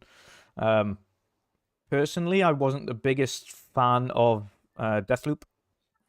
I still haven't. Yeah, I mean, it's not for everybody. I liked it. Like, I liked the humor. I thought it was a good game for the most part, but it's not. I understand, like, it's very confusing for a lot of people. Like, when you play it, it's not really like straightforward how it explains it. You have to kind of like, it's like trial and error, and you have to figure it out yourself how to progress the story and beat it. Yeah, it wasn't so much that. I just thought it wasn't the most. Personally, this is my opinion anyway. For me, it wasn't the most interesting of games. I was like, I get where the story's going, and it's this continuous loop, and you've got to kind of find new hints every time you go through it, and eventually you'll progress to the end because you've replayed it and you learn new bits. But like, that's just not interesting enough for me to continue to want to play this game. Yeah, I mean, that's the thing with Arcane games. They always try to do something unique. If you look at a game like Prey, that's not your average shooter. Yeah, if you look like at a game like Dishonored, that's not your average stealth game. And Deathloop is their take on a roguelike. Yeah, And I appreciate what they tried to do. And I really enjoyed the game at the very beginning. Like the first 5-6 hours, I was like, "Oh, that's cool!" Like the banter between the two main characters was really good. The conversations were well written and funny and everything. I don't know. I really don't know what it was. The game just didn't grab me as much, and I put it down after like 10 hours or so and never went back. I was the same. It was. I was the same. It was Yeah. the opening segment was cool, and I enjoyed the little quips and things like that. And then like the first couple of cycles, and then it's like, okay, yeah. like, is this? Once the game starts, you're like, okay, Yeah. where do I go? Yeah, Where's the killer? Or where's the Yeah, target? okay, is this it? Who's this? Yeah. That doesn't tell you. True. It's legit. Find it. A quick. I'm guessing it's Polish. I think it is. From Discourse PLN10. He says, remember, most Gears games are not on PC. That's a good point, actually. The original trilogy on PC, I don't think either. I think it's just 4 and 5. No. So you've got a good point. No. Edition was on PC, One right? One Ultimate is Edition with the Ultimate Edition, right? Ah, yes, Yeah, yeah. the So Ultimate 1, Edition. so 2 and 3 aren't. And Yeah. 2 and 3 aren't, and then 4 and 5 are. I think you're botting. You'll Mick, you're button a bit. Yeah. We did catch what you were saying, though. But yeah, so it is a good point. Yeah, the other two aren't, and I think absolutely has a point there as well, as we've seen with Sony. If you've got a section of the community that do not have it, and you can bring it to them, you bring it to them. And I think there's a big opportunity there for the Xbox guys to bring Gears 2 and 3 within a Phoenix collection, not only to console but over to PC, which would be day one on Game Pass, Cloud Play, all of that stuff as well. So that's a very good point. See, my biggest question for a Gears like Ultimate Collection, how'd they do the multiplayer? Do they just pick one game and bring all the maps to that one game of the multiplayer, the most successful? They would do it. Do you know how Halo Master Chief Collection did? Yeah, it was all separate. No, but it was. But they had a section where you could literally pick and choose any map from any game, and then it would just play them. But it would revert to that game whenever you played that round. So if you chose a Halo 1 map and then a Halo 3 map, It would it would play the Halo 1 map, and then it would change over to Halo 3, and it would. But obviously the gunplay and everything felt entirely different. But I think that's the kind of route they'd go down, where you can play them as separate, but they're actually just in one multiplayer lobby, so you can actually just select whatever you want to play. Does that make sense? Yeah. I think that's the route they'd go down. To be fair, I think as long as the Gears collection resembles the end product for the Master Chief collection and not what it started out as, Not the then we'll be launch. golden. But if it starts the way that the Master Chief collection did, then that's oh dear. It shouldn't though, because there was a lot of issues with the Master Chief collection because they shoehorned online co-op into some of the campaigns that didn't have online co-op, like the first game and the second game. So that caused a lot of problems. Agree. But yes, another thing in terms of studios, because obviously we've got the awesome Xbox Direct, which is obviously on the 25th of this month, which is 12 p.m. PT. That's 8 p.m. I think it's 8 p.m. in Europe, is it? 8 or p.m. UK, I think it's and 9. 9 It's 9 p.m. in 3 Europe. p.m. Eastern, right? That means it's 9 p.m. Europe. Yeah. So, I mean, naturally, the one good thing about that is that we're already podcasting at that point. So we'll be literally talking about the show and then going directly into a live reaction. So it'll be nice and easy, streamlined podcast that day, as opposed to doing separate shows for it. So that's going to be awesome. Of course, directly after that, though, one of the positives we found about this was that, and as Jen mentioned, they're obviously very confident about Starfield. Confident enough to have an entirely separate showcase to talk about a lot of new things to do with Starfield. Now, that, to me, having an entirely separate showcase means they've got a lot to talk about with that game. A lot of updates and obviously a lot of new gameplay to show us. I think there'll be at least a 20 to 25 minute show itself, maybe even 30, depending on how deep they want to go into that game. Yeah, and there's a lot to talk about as well, to be fair. You've got characters, weapons, you've got the building mechanics as well, we can talk about that. Maybe what some of the stuff that's going on with some of these planets. I don't know. I mean, Probably given they will that show like different Half kind as, of if this planets. game's anywhere near as big as Skyrim, you gotta go deep because there's a lot in there. Dude, Skyrim is like a small part of Crack. Starfield. They already said that each planet has a bigger size than the entire map of Skyrim, and you got 1,000 of them. Yeah. It's like, was it that helped me out here? Was it like 8 or 9 times the amount of lines they recorded? Yeah, I think it was dialogue something like I think it was even higher actually. It might have been 9 to 10 times the amount of lines that they've 9 to recorded. 10 times, something like that. So this game is gonna be so massive. We have rarely had games in this kind of scope. I know a lot of people bring up like Star Citizen, which is obviously like a super No loved Man's game. Sky. Or No Man's Sky, but if you take a No Man's Sky as a great example, One man's because lie. like it definitely Exactly, has No like Man's Lie. more planets procedurally generated on the fly.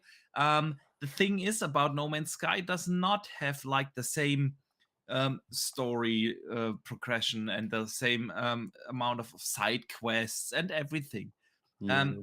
If you only compare like the amount of planets, which are by the way different, it's a different thing in a Starfield and a No Man's Sky, while both use procedural generation. The procedural generation for the Starfield planets has been done on the Bethesda side of things, while No Man's Sky literally generates your planets on your hardware while you go there and then uploads it into the. So it's like a different approach, but you don't have a story. You don't have an RPG system. You don't have like this interactivity that a Bethesda game has with the environment and everything. The same goes for Star Citizen. Star Citizen is a space simulator. It's a fantastic one. It's ambitious, like only few games have been. But again, like it's the same thing. You don't have the narratives.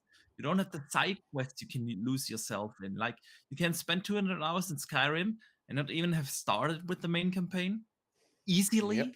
Yeah, and that's the difference. So when people compare it to those kind of games, I don't think it's a fair comparison per se, simply because they are set in space.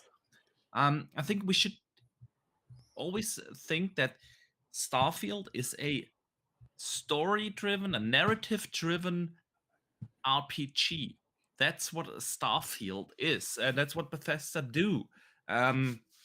So yeah, it's gonna be massive, and it's gonna be like literally no or almost no other game in terms of its ambition and scope we've seen to date. The way Todd Howard described it, it's simply gonna be an unprecedented thing that we will get to play. And we've heard as well from, and Colt has spoken to some people that are playtesting the game. And of course, shout out to Colt who kind of mentioned this on his podcast XNC. But he's spoken to people that have playtested the game, and it's far more. They've said from what they've played and tested so far that it is more ambitious than what Todd's told them or what they've been told about. It's actually far more ambitious than what they've been told. So obviously, we're going to learn more about that on the showcase, which is awesome. There was a comment in chat actually from Bailey Making Rent there that says, I'd rather have 5 solid planets than 1,000. The one good thing about this is those, obviously all 1,000 aren't going to be completely packed with everything. There are going to be solid planets and solid locations that be due to the factions. So there's factions within the game. I think it was like five or six planets they mentioned where they said like those are the main really hand curated, where you have like the big cities, where you have like everything going on, and then the other 1,000 or 995 planets are more like they were procedurally generated, and they were checked, of course, by the team that the AI do everything right. Some things were changed and adjusted, but they are more for like discovery, for exploring, for finding side stuff, and like or only in it, or maybe only some resources. Base building. Yeah. So just like it is in space, not every planet is the same. Yeah. Look at our solar system. They are all a mess except ours. And this is probably the biggest mess of all. So the planets will be different, and they will have these like handcrafted and curated planets with the big cities, with the main locations where you will go through the stories and get your side quests and everything. We know one of them. I know one of them is Earth, but it's not called Earth. It's something like Old Town or something similar to that. I've forgotten the name of it now. But they've actually done an Earth, and you do go there, and you need to go there for missions and things. So that's one of the curated sections, which is awesome to see. They actually announced a couple of them. There's one city that is built on this water planet. I can't remember the name. Yeah, I've seen that in the concept art. Yeah. Yeah, exactly. That's one of the things where like there's a legal drug on that planet. Yeah, so that's like more that's the vibe they're going for. Then they have like I think it was Attila or something, an former outpost planet that has now rebelled and has like these high walls around them because they have a lot of aliens, hostile aliens and creatures on that planet. So that's one of these cities. And you have like the main city, which is with all the technology buildings and everything. And one city is more like cyberpunk city. So they have already shown some Neon City. Thank you, Why So Serious in chat. That was it. So yeah, you have like these different main areas that they already talked about, because like it was they have released a couple of developer diaries along the way, and then they went all quiet for a long time now. So yeah, we know actually quite a lot about the game so far already, but I cannot wait to see more, because the one thing that Bethesda has always done with their RPGs and that's going back to even Oblivion, and that's really the difference to many other games out there. So you can touch and interact like every object in that game. Yeah. And can you imagine if you go in Skyrim and you go into a house, you can like literally pick up everything, like every cup, every apple you see, you can pick it up and do something with it. And can you imagine that in a game with the scope of Starfield? The name of the planet that you're on about, the water-based one, is called Neon, and it is that was Neon. Yeah, okay. and it's like a water. It's like a float. It's like an oil rig sort of thing. I'm expecting Jar Jar Binks to come out of it. To be and fair, it's like called. Yeah, we don't want to charge our. It's They home sent to me a Jar breed- Jar Binks.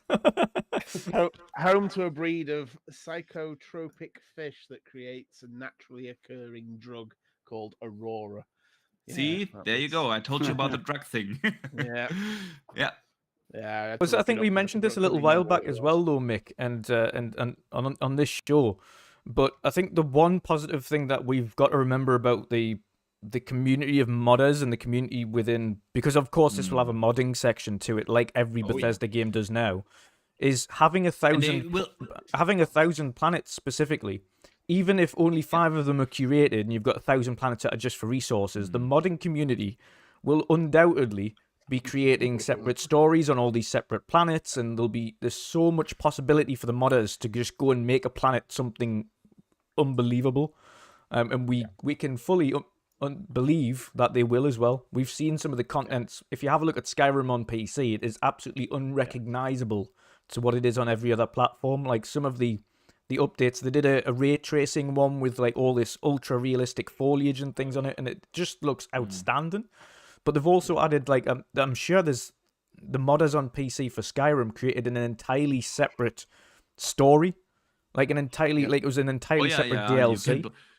They rebuilt the entire game of Oblivion in Skyrim. Sky Oblivion. I highly recommend that. It's fantastic. Yeah, and the good thing is Todd Howard already said that the mods will come over to console, so console players will also be able to play that. I just hope they fleshed the mod system out better on the Xbox than they did with the Skyrim and Fallout games. They need I think it was a test bed. I think the originals were a test bed to see, right, this is the first time modding's coming to console, so let's see how it works. The one thing they're going to do, I think, that they will have to curate is there's a lot of the mods that are available on PC that physically would never run on console. I know we've got very good consoles, but like the one I mentioned with the ultra high quality textures and assets and full ray tracing and everything, that stuff is just not gonna. I mean, then the game would just run like crap, and you could simply uninstall it. The mod again. It's same on PC. If your PC can handle it, you can still load up the mod, but it will run like crap. The thing is, the console ecosystem has always been a protective one, and that's one of the benefits from a console when you compare it to the PC. It is not an open system. Not everyone can just upload and make stuff available for everyone and basically mess up your system and ecosystem. So consoles have always been super protective. You have like a approval process for everything you need to upload. When you have mods in a game, you kind of go around that process. So that's the thing with these mods. But I do expect that we will get a lot more mods than we got on Skyrim, because on Skyrim they were limited to a size. I can't remember whether it was 2 or 5 gigs, but a mod was not allowed to be bigger than that, for instance. And still, every mod had to go through some sort of approval process. It wasn't the normal approval process that you need for an entire game, but there was still like some Xbox employees checking this stuff. So to a certain degree, I think they will extend that with Starfield. I feel like, given their ecosystem approach now and having a more unified platform, I think they will try to bring as many mods as possible to console, honestly. Yeah, and if you've seen the way both Minecraft, this is just as an example for the modding community, but if you see the way that both the Minecraft mods and the flight sim mods are curated, You have some free. You have the very, should we say, the ones that are very detailed and the ones that have took the mods a lot of time. They are paid, Yeah. but the mods are paid for that. So there's the reason, obviously, they are paid content is that the moderators And are then, actually then it's easier paid. because then there's a monetization model behind it, and Microsoft can make money off of it. So they have an actual incentive to quality check the mods. Yeah. So yeah. Oh, absolutely, absolutely, and like I said as well, the mods, and I think Jen's got a point. I think it will be more curated. If it's like Flight Sim, it tends to be that obviously any mods, big mods, will come out on. They'll definitely be out on PC first. They'll then be tested, should we say, to see how they run, etc., on the consoles first, and then they'll be put onto the console marketplace. That's how it works in Flight Sim. So they'll always put it onto the PC marketplace first, and And they then also they'll have to like check optimize it it. for obviously safety reasons, like Yeah. because there's some weird people out there that make some weird mods on PC. So some Oh of those yes. weird Oh mods yes. I'm talking about will Don't get never me go started on with the Xbox. Horizon ones. I don't even need to tell you what you'd expect to see on PC. It's going to be a lot of messed up stuff. Yeah, yeah, but I think it's suffice to say, I think everybody's super hyped for Starfield now. It's great to see that it's getting its own developer kind of deep dive, which means, of course, we will have a lot more information on it. And fingers crossed that is then when they solidify that release date for the first half. I expect very much it being that case. But I want to dive into an entirely separate topic now, and one that's quite intriguing, actually. Now, some people obviously took this the wrong way. Some people took it the right way, like we did. And there has been a segmented group of really top-end devs part ways with Playground Games. They've went away because they wanted to start their own studio. They've announced that they're working on a large AAA game. I think open world is what they mentioned there. A large open world AAA game. They didn't mention what platforms it's for or anything like that, but they've went away. Some of the top developers at Playground Games went away, created a brand new studio right next to Playground Games as well, because obviously they all situate there anyway. And they've created this brand new studio. Now, obviously, if you know anything about Playground Games, is these developers are very high quality. They know exactly what they're doing when in terms of the quality that they output, second to none. The good thing about Playground Games is that, of course, even the lead director that was working on Forza Horizon 5, who has left, Mike Brown, to create this new studio. He wasn't the creative director for the previous title. There was someone entirely different. So you've got nothing to fear for Horizon series going forward because they have enough talent and depth within that studio to continue that franchise with absolutely no problems, and it's going to be great. But it's very intriguing to see another new studio come into the realms there with some very great talent. BitCloud, what do you kind of expect to see from this? Is an entirely separate thing, like going away from these, and it's obviously good to see Playground diverging and getting away from doing Forza and creating Fable, but obviously some of these devs want to just go and do their own thing now anyway and become an independent studio themselves. What do you expect to see from this ragtag bunch of devs from Playground? Do you think it's going to be obviously a brand new IP? So do you expect good things? What do you hope to see? You know, that's the thing. The possibilities are endless, and that's the best part about it. Look at Guerrilla Games. Guerrilla Games went from making Killzone for how long now? And then you know what is listen, we want to make our passion project something we had on our mind for the longest time. That ended up being Horizon. That ended up being the breakout game.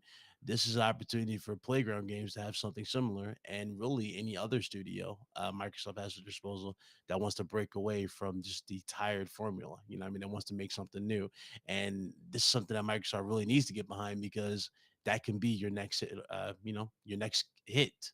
Your next thing.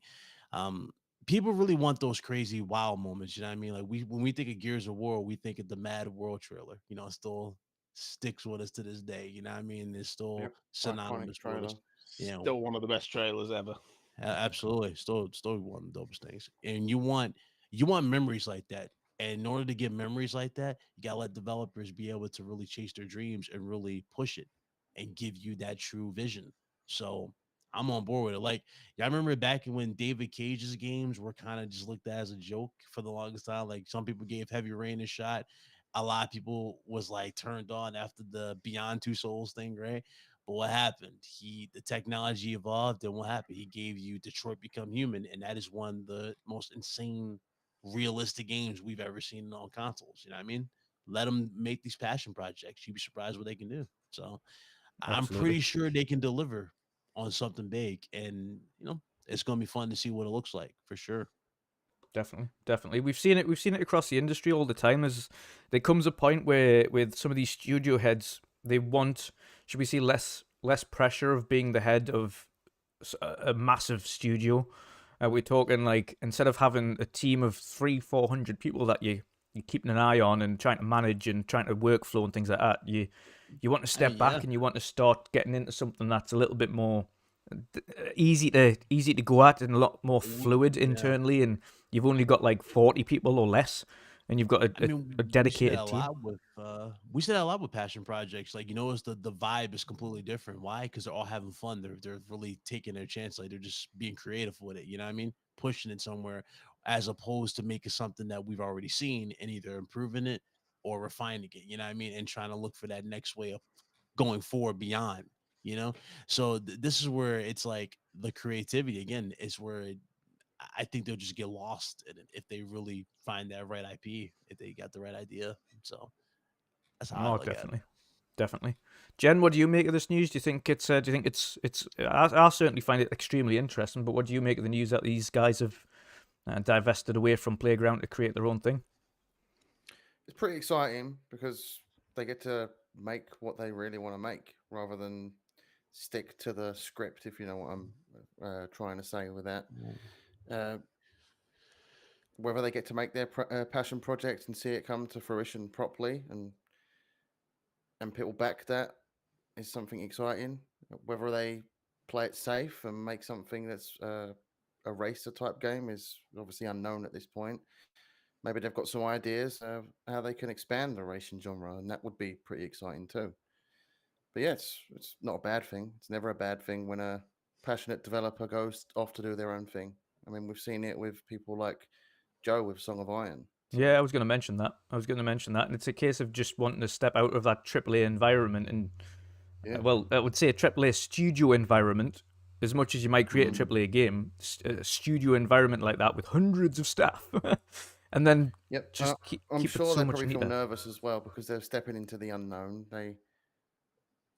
That's like that could be a tense experience at first, but once they start figuring things out, I'm sure it'll be an awesome game they come up with.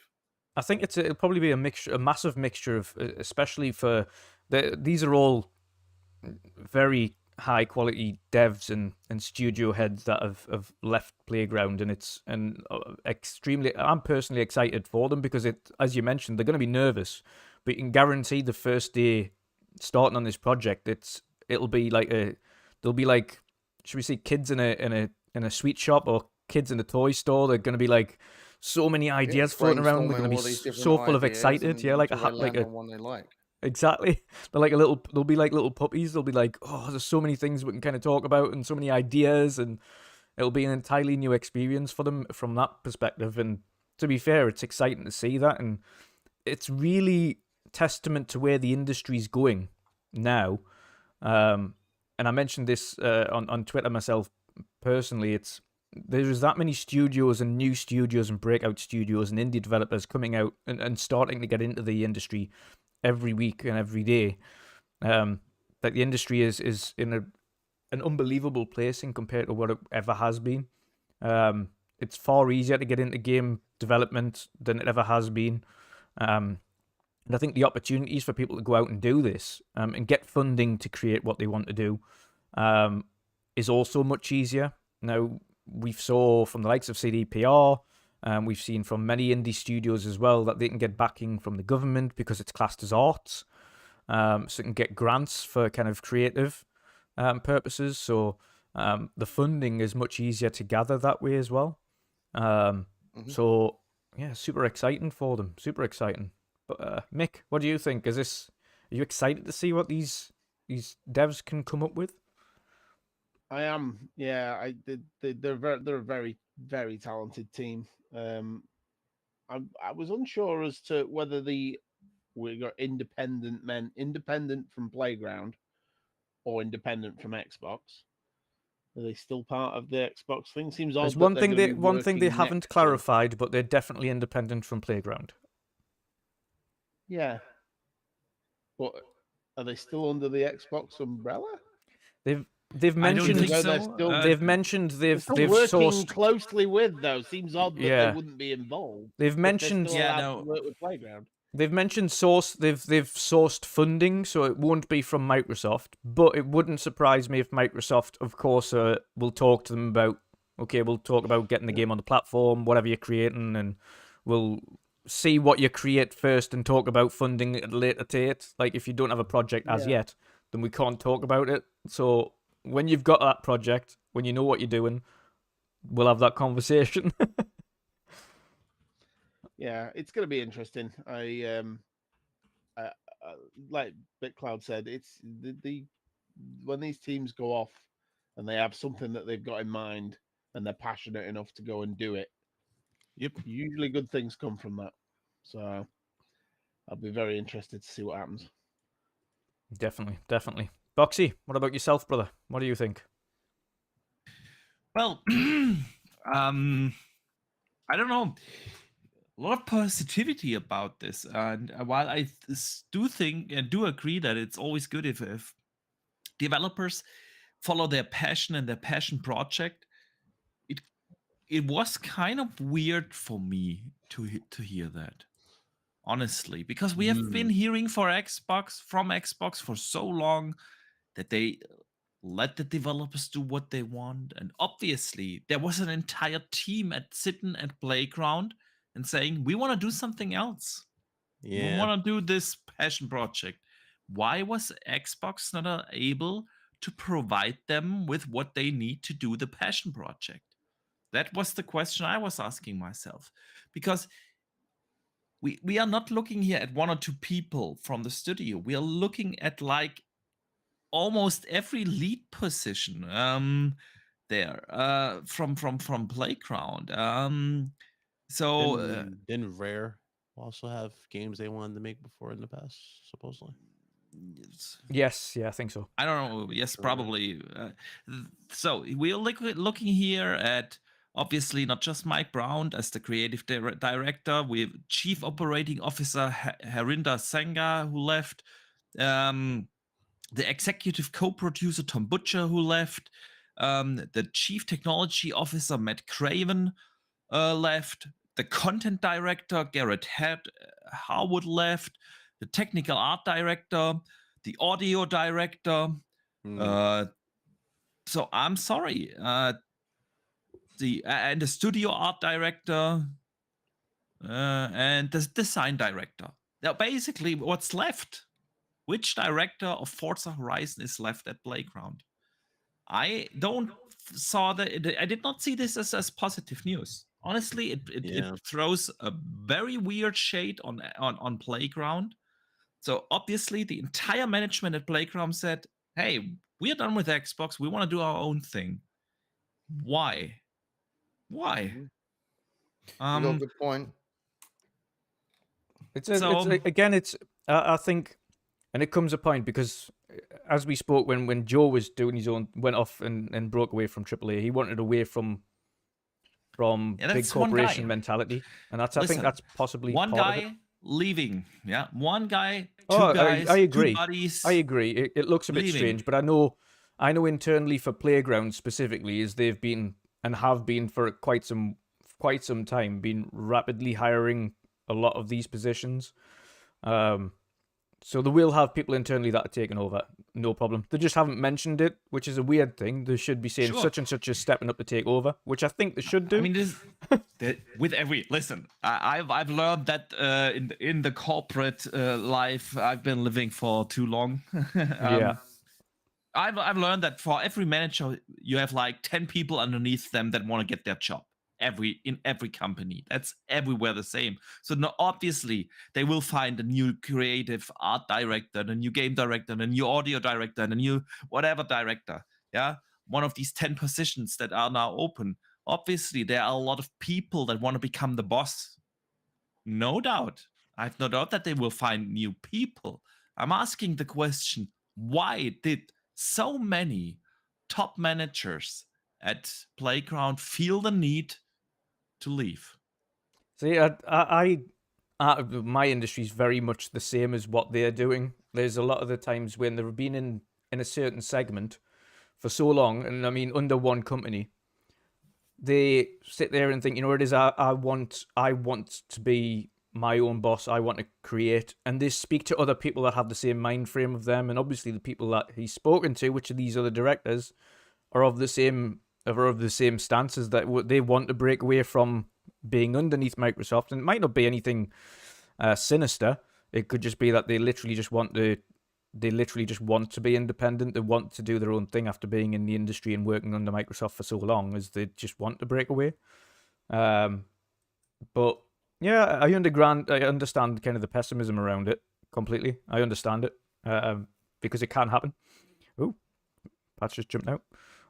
Did you have to leave? Possibly. Oh yeah, you had. Yeah, that's fine. No problem. He's not feeling a little bit well, so shout out to Pat. Hope you feel better soon, brother. And obviously we'll see you again next week. Hearts in the chat for Pat. Yeah, hearts in the chat for Pat. Pat, if you're still listening, hopefully you are. But yeah, it's a case of, personally, I think it's just a case of they are just wanting to segment and do their own thing, and they might have just been done with the whole system of working underneath a big corporation. And I can understand that, to be honest. I can fully understand that. And all at the same time. That's all they've known for quite some time. Yeah. I mean, Yeah. they're drained, so it makes sense. You want to just, when you just been forced to do something for so long, you kind of lose that passion, and you just want to break away to refine it. I think I'd be bored of designing games if I'd put out 5 racing games. Yeah, if they've all been working on the Horizon series since its inception, I can understand. Like, and if for instance they didn't want to work on Fable, if they were offered that opportunity, okay, why don't you all just come and work on Fable and change that direction, or something like that? And they might have been offered. You never know as well, because of course we won't know the internal politics.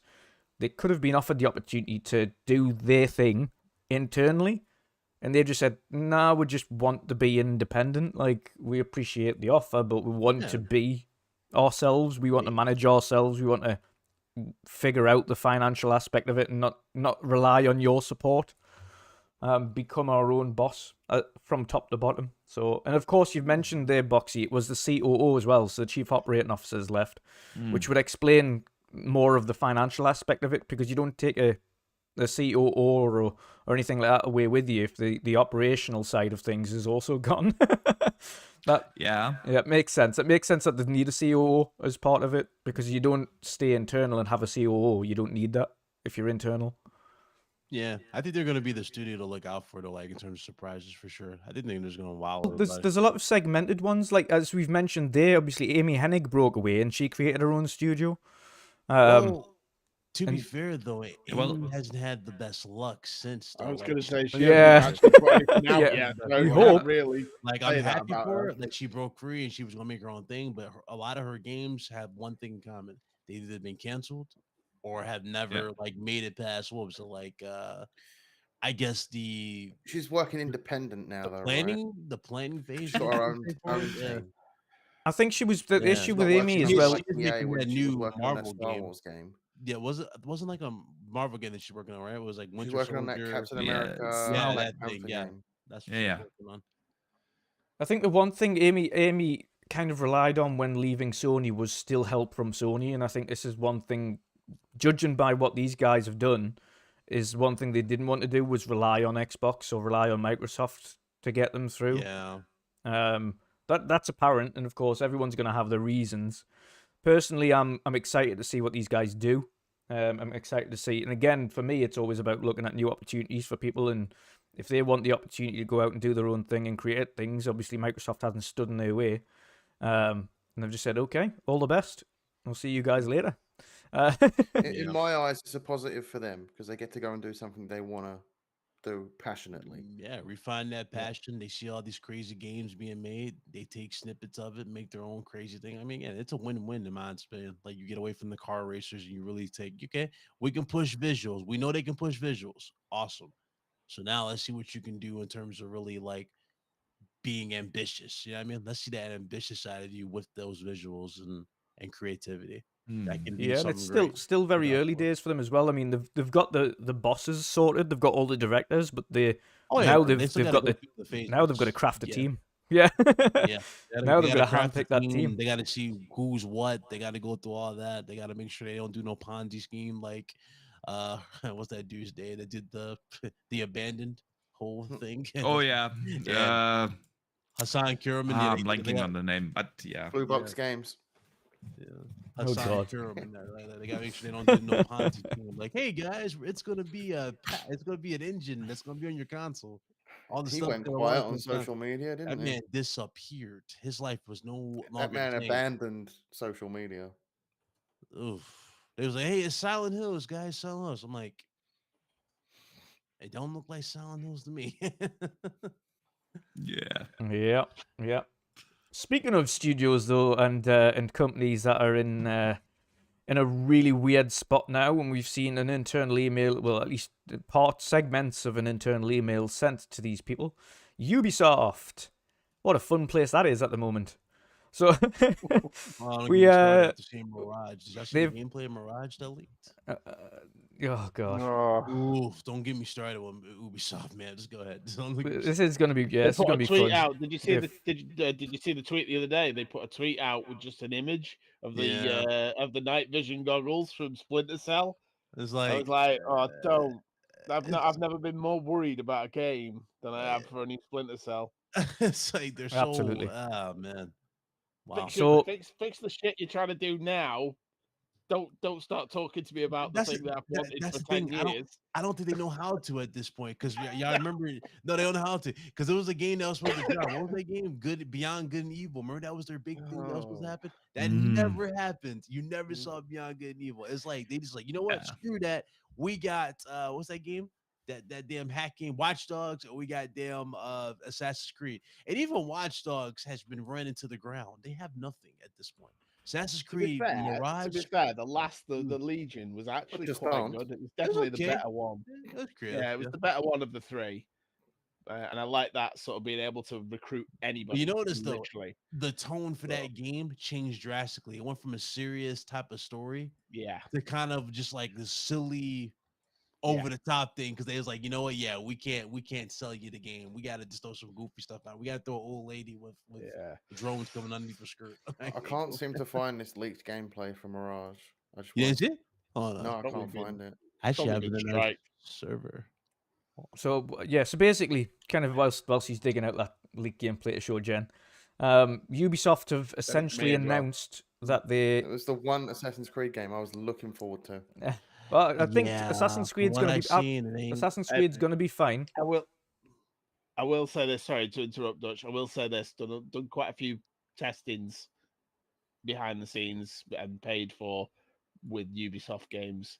They change dramatically from when they're in testing to when they actually Not release. always a good thing though, that really, is it? No, but when you see them and they are bad, I've played them when they were worse. So yeah, Black Flag was a prime example of that. When we first Yeah. thought it was very, very janky. That- This one though, I mean, that extraction, siege extraction. I played that for about 5 minutes and I was like, Yeah, and nah, it's I'm a good, lot- thanks. It's a lot better now than it was when I played it. Trust me, it was unplayable. I just think Ubisoft got stuck in a rut of making these constant rinse and repeat open world games. See, this that is are the padded this out to is shit with Jen. crappy Jen, this missions. is the problem. This is the problem. So what Ubisoft have come out and said is that they've cancelled 3 to 4 titles that are in production. Skull and Bones has been delayed. It's going into what has been cancel the essentially game. classed as They might as well just preview mode. cancel it, Cancel man. the Put it in the game. bin. It's Just cancel essentially the damn game. it's essentially going into like a preview mode within the next few months, and then it will be officially released 23-24. So basically, it's delayed, kind of. Should we say indefinitely? But RIP. they've also stated that they're going to be focusing, essentially focusing on key IPs. So that's going to be the Mario Rabbids. That's going to be your Assassin's Creeds, your Far Cries. I think they should Essentially just stop putting streamlining all their eggs in the Assassin's Creed basket. 'cause they announced, like, streamlining 5 to Assassin's work Creed just on the games. main IPs, which is, I would say, infuriating, and it stifles creativity. I would not be surprised to see staff leaving because of that. Aside from that, an internal email from, and I keep forgetting his name now, the head of Ubisoft. He's the French guy. I can't remember. Yves his name pronounced. Guillemot. Yes, That's the Yves one. Guillemot. He glad I didn't he try sent and an pronounce it, I email would've butchered essentially that. saying all hands on deck this year. This is kind of the most important. Like, we can't afford to miss deadlines anymore. And things need to start kind of coming out and happening. So they had one of their How many worst of those years graphics are last gonna year, look and broken? they're obviously on the rocks now. And I think Boxy mentioned before that the kind of stocks and shares in Ubisoft took a nosedive as well following the kind of news. Yeah. So Can't wait to see Embracer Group buy them up. Ubisoft is a steal on the market right now. They are at an all-time low with their stock price. So for anyone who wants to pick up Ubisoft, they are a steal at this point. I think Ubisoft might go the way what of Tony when wanted. THQ diced up companies and sold off to different companies. Yeah. That is what I feel will happen with Ubisoft. It'll be That's- a arms race, basically. I think that's why Sony wanted them. They could have had like a lot of leg room into their studios with them. Their help. they're a massive company globally. They are massive. They've got so many studios at Ubisoft. And obviously they don't give them any fancy names. They just name them on their location. Ubisoft Paris, Ubisoft Nordic, Ubisoft wherever they're based in the world, they just give them the city name. As uninspired as their open world games. And I mean, But that's- Sony was the same way. Sony London, Sony Paris. They had a lot of. Sony Santa Monica. Yeah, true. Sony's there. Burke in chat. No, it's not. Skull and Bones isn't cancelled, but it may as well be. They're putting it into preview mode. They've delayed it. So it's going to be coming out at some point this year in a preview mode, like a beta, but a permanently open beta, and then they're just going to release it as a 1.0 version at some point in 23-24. So it's what my personal opinion on that game specifically is, just get it out and just forget about, like, not forget about it, but get it out the way of. Support it in terms of its servers or whatever you need to do to support the servers, but that game is clearly not in a great place. And I think continuing to waste money on it is going to be a massive issue. I think that's one of the problems that they've got, is that they have so many of these things in development that they're just wasting money on that never see the light of day. And Beyond Good and Evil 2 is a prime example. Like, what on earth is going on with that game? Where is it? Has that been one of the games cancelled? Is that still a game that's in development? Yeah, they absolutely forgot. It's not looking good for Ubisoft. They don't seem to have their heads screwed on. I'm telling you, they care mostly, or they relied heavily on Watch Dogs, Mario and the Rabbids. And they thought their future was in the NFT market. Oh, dude. Yeah.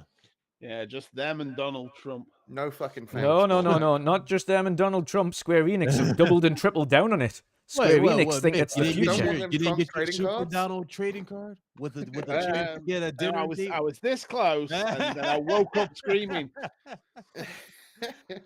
You know what's funny? You know it was such an ass world do we little live world when in? he's sitting there Jesus going, Christ. "Hey, yeah, I wouldn't consider dinner with me as an award, but hey, that's an option." Oh man, So I get would buy them, and if I got that a meal with Donald Trump, I would use it to punish somebody by giving it to them. I don't think legally they'd let me near Donald Trump. I think that would be a bad idea. that'd be I'd the slap most the orange awkward off of his dinner date face. of all time. That you have like 5 times the security, making sure you're not gonna do none. I'm not going to say this name out loud because They it's. go through some of my previous tweets to him and they go, "I'm sorry, you're not coming in." I'm not gonna say the. I was gonna say I'm not gonna say this you full like the- name in chat because this full name in chat is quite funny. Actually, I will because we're an any age channel. But Mike Litteris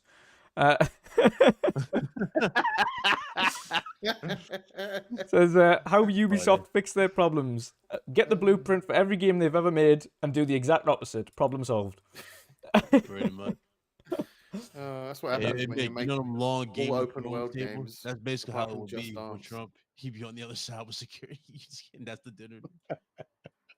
Yeah, but I mean, going back to our thoughts on the Ubisoft situation, though, Voxy, I want to get your thoughts because, of course, we've had a back-to-back news today. We've had the Ubisoft stuff. We had the news, of course, of the segmented developers. We've had the news of the Xbox Direct. So there's been quite a bit of stuff going on today and a lot to digest. But what do you make of the Ubisoft stuff? Because that it obviously sounds quite worrying for Ubisoft as a whole so far at the moment if they're forcing cancellations of games to focus internally and get these projects out.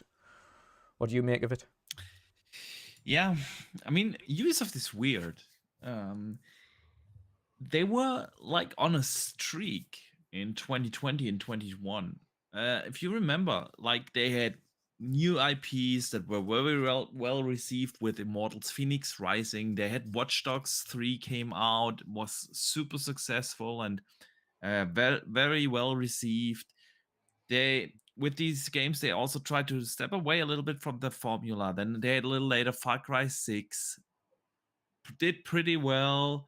From all we know, Assassin's Creed Valhalla came out, and there was like 12 months of 5-6 really good Ubisoft games.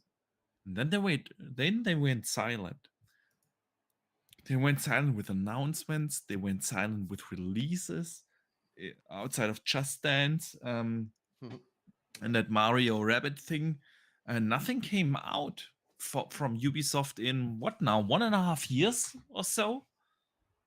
Maybe I'm missing one smaller release, but there was literally nothing. And after they were really on a good roll, that was like a fantastic time for Ubisoft fans. And I also always defend them when they say about the Ubisoft formula. They've tried a lot of things with Far Cry 6, with Immortals Phoenix Rising, with Watch Dogs Legions. They stepped away from their open world formula. No one gives them credit for. So it's weird. It's weird with Ubisoft because then on the other hand, you have like Splinter Cell was mentioned. So what the hell are they doing with that IP? The Blacklist is Don't what worry now? about it. 11 years, I think, something like that. Yep. And what if your most popular IP, you just do nothing with it? You know what the problem Absolutely. with Assassin's Creed? The problem with Assassin's Creed is they don't have a protagonist that you care about the most for. And Yeah, like they had with the Ezio. Yeah. Well, Yeah. same thing. They had an opportunity Although with Assassin's Creed we- 3 with Hayden Kinway, but he You see- wasn't the main guy.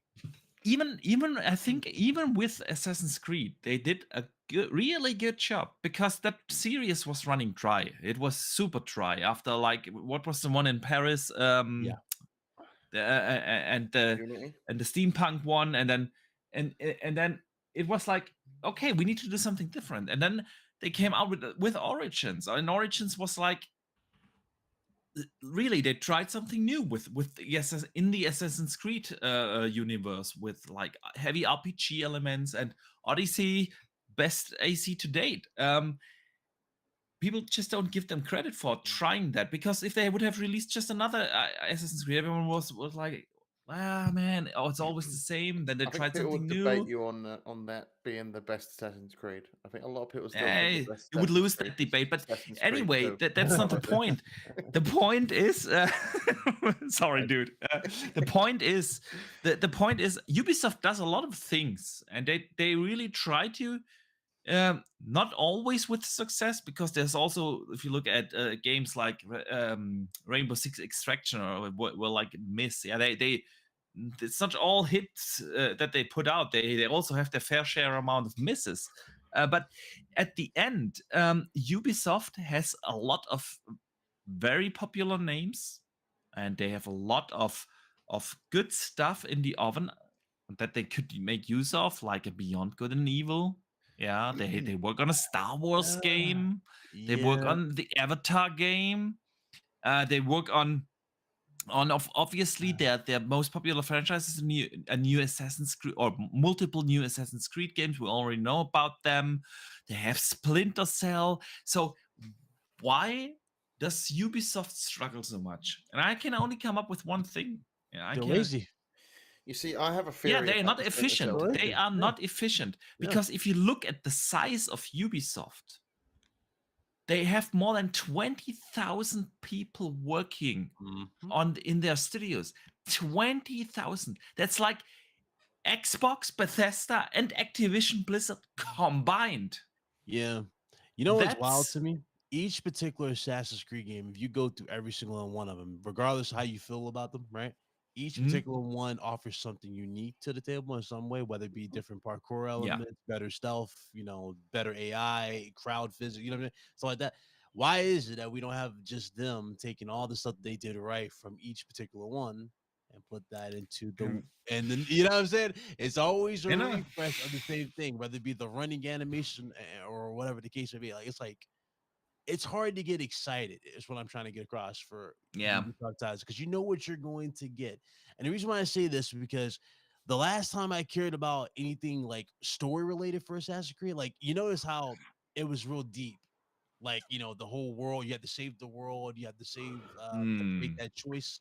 Do you let the world burn and you retell, you guys become prophets or whatever? And you know what I mean? They took away that choice from you and just giving you like a straight ending, and they never gave you the true conclusion of that ending. Instead, they did it to where, oh, by the way, you don't need these characters to tell the story because we have the animus is doing this.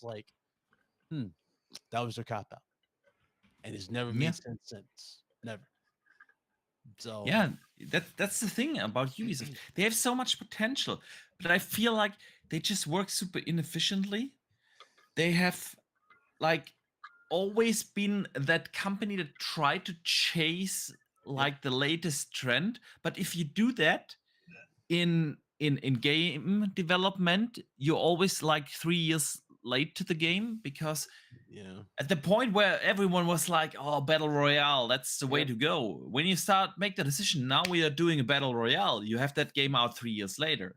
And that died as well. What was it? Hyperscape, I think it was called. Hyperscape. I was about to say, and then you end up with Hyperscape. Fast.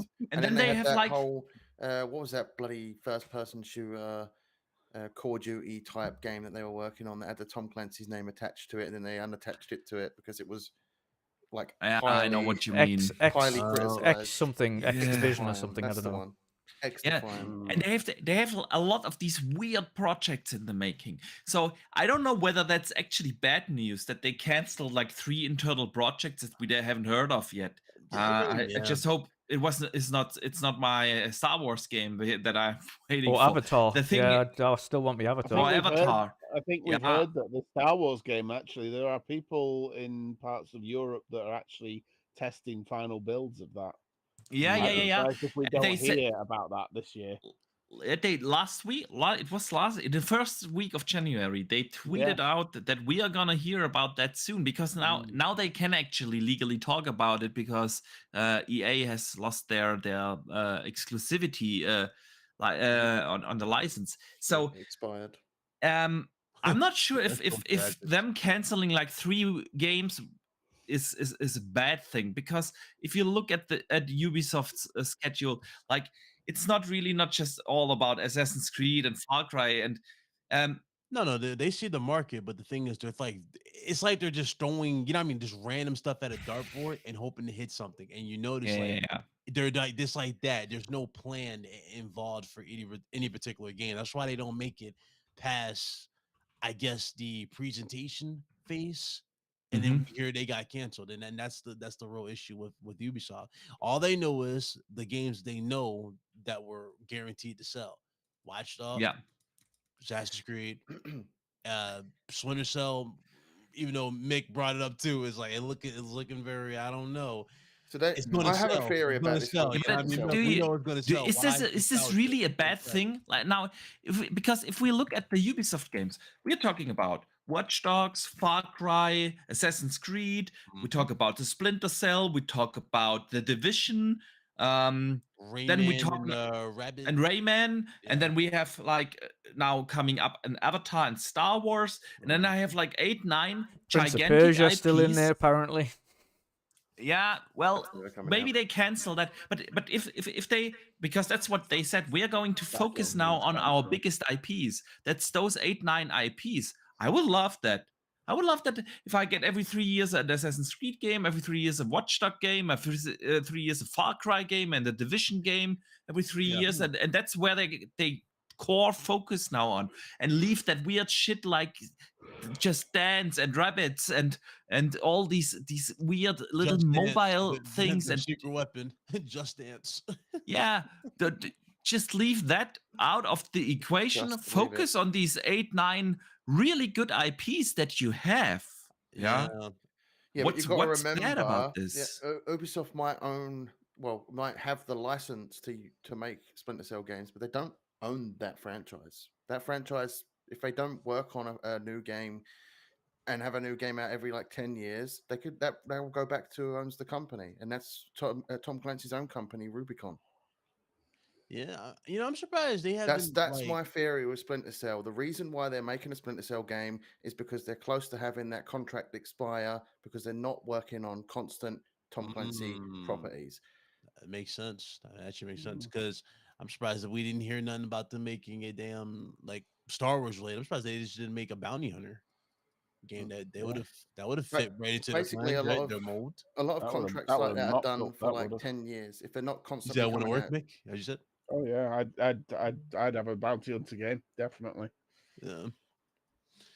so like if Ubisoft weren't, well, when did they announce the Splinter Cell remake? It was like 2 years ago, right? Like 2 years. So. Sometime, yeah. So that was like Actually, 8 years 3 without years. a Like Splinter 3 Cell years game. now. If they'd waited another 2 years, those rights to Splinter Cell would have probably gone back to Tom Clancy's owned company. Obviously, he's dead now, but whoever owns his Yeah. company, most likely his family, which Mhm. is the company Rubicon, they would have likely lost the IP. Mm. Yeah. I mean, that So would that's my explain why they theory. attached the Tom Clancy name to like basically Extra Lion, everything. yeah. Extraction Yeah. and everything. Mhm. Yeah.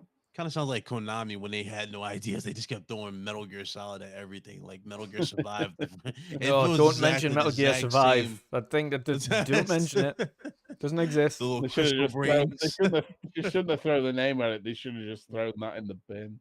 Dude, I feel they like didn't- the Splinter Cell remake is going to be hot garbage. or the half-ass Spider-Man games we got before Insomnia took them. I'm very, very worried about Splinter Cell. Yep. I called it the have moment it was absolute announced. I said I'm zero- worried about I thought I it. was the only one who Yeah. saw it. I'm surprised you brought it up, Mick. I was like, damn, I just saw this. This looks very. Yeah. I was no, feeling a certain way. I'm like, I hope my eyes are just like Seems failing like me the or only, something. I went to the only bed. Tom Clancy title they're really clinging on to is that Rainbow Six. Why do you think they're still pumping out content for that game to this day? Yeah. That's Well, I think it's big in think- streaming, right? Yeah, I was Supposedly? going to say. I think Esports the has reason got they're a huge throwing, following. Huge in throwing esports. content out, Yeah. they're throwing content out for that because it makes them money. It's already built. There's Yeah. already they don't need a big It's team. a to money keep it printer. It running. has a huge player just- base. It is It does have a successful. huge fellow place. Yeah. Yeah, it's. I mean, my son played the hell out of that. Yeah. You know, Not he's many done all the achievements and everything. It is a big. It Mhm. is a big game for big you know, team for that. tactical. I shooter, used to, Yeah, I yeah. used to, I Probably used to the- really the enjoy best it. IP they're still working on is the I Tom was going to Clancy say game. I used to really enjoy it when they did the original Rainbow Six. Not Oh, yeah. Seed. What Yeah. was it called Vegas. again?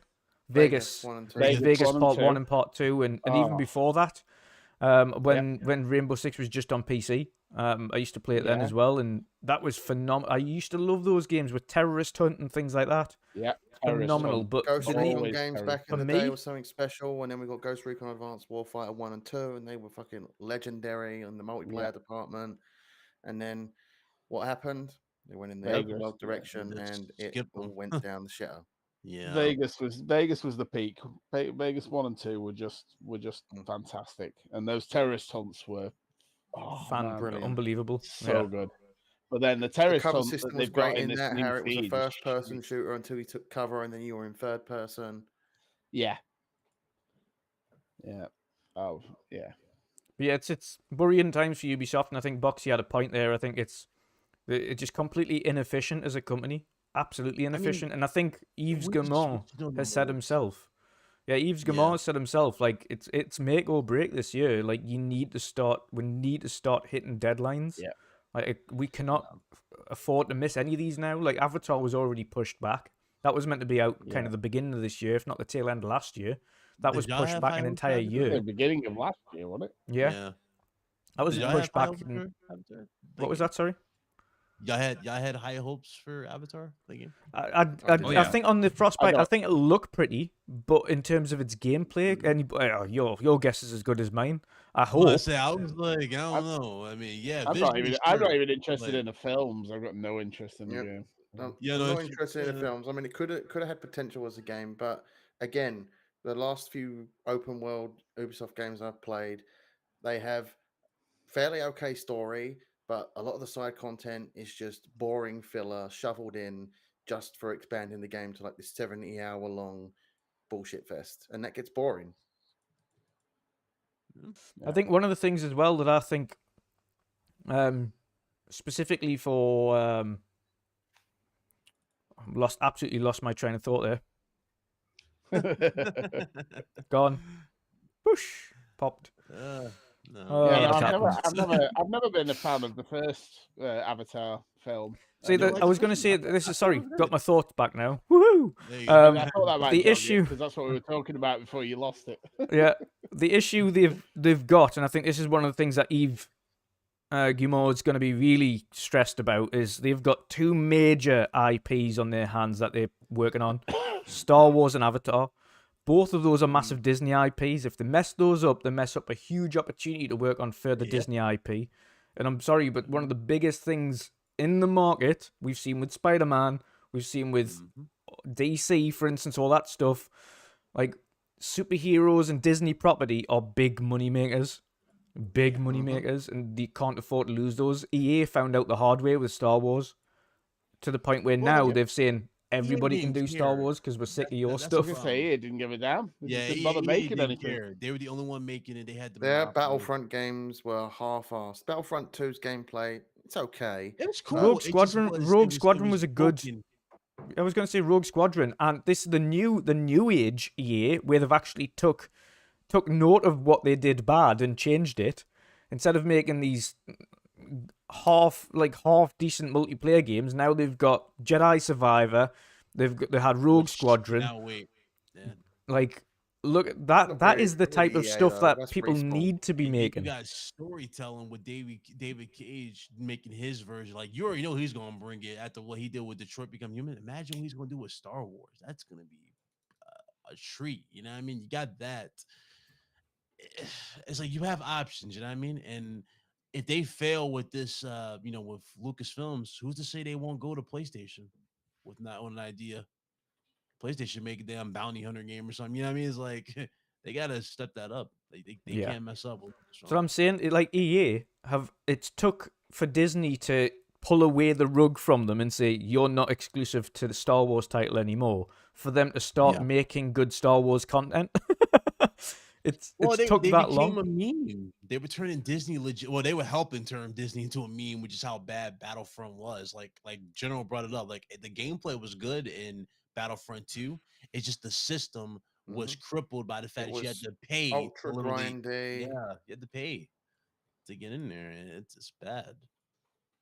So yeah, it's pretty wild. It's pretty wild, but I think that's why Eve's stressed.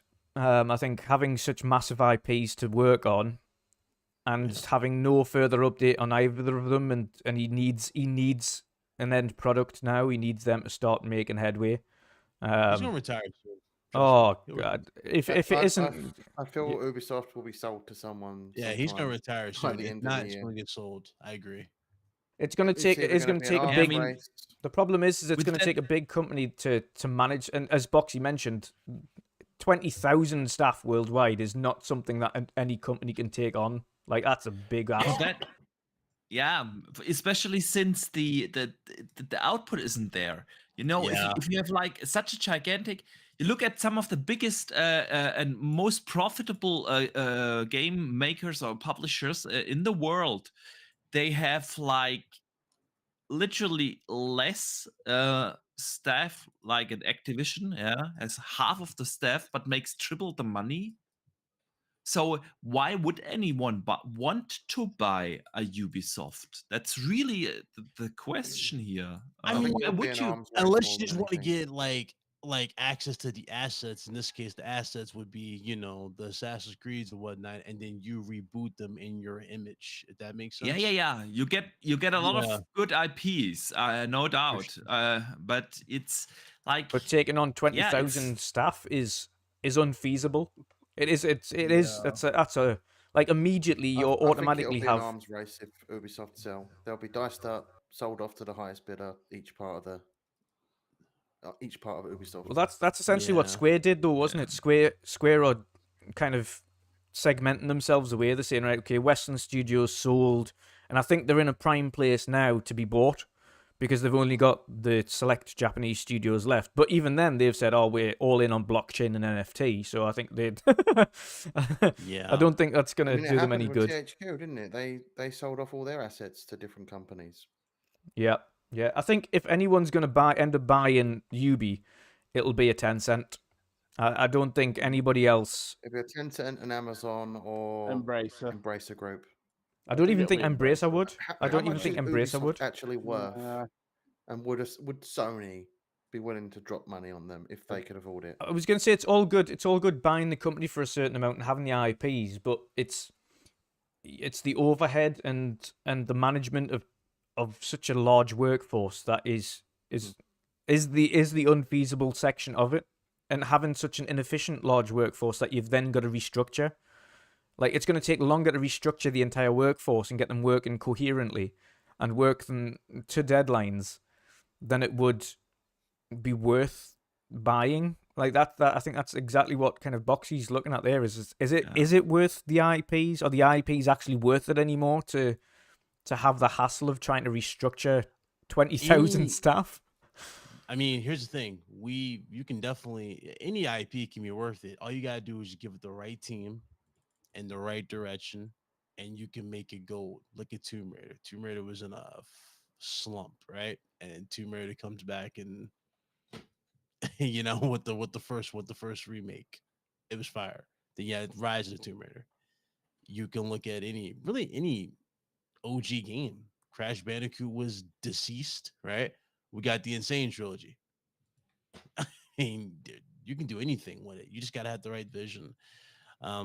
But I do think there's a thing called fatigue right now too, with Assassin's Creed as well, and that's all that you see with this with Ubisoft is And what do you Assassin's see Creed. Ubisoft do? Double Yeah, down and announce triple down. 5 Yep. Assassin's Creed games.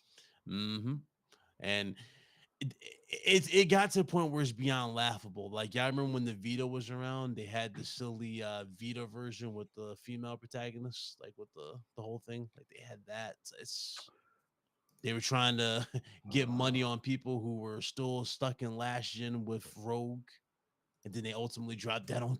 They redid that for the consoles. The next one's like, no, they run Assassin's Creed to the point where it's like nobody cares. You know, Valhalla was the last one. still selling well though. It is because you got that loyal fan base that will buy it, but you can't lie and you can't deny it. Like, is the hype really up there to like what you saw with Assassin's Creed 2? No, not really. Not really. Of course, a lot of things have changed there. I agree, but was it Assassin's Creed Odyssey where I read the number or Valhalla? And it's Yeah. probably valid for both. They both sold more than Assassin's Creed 2.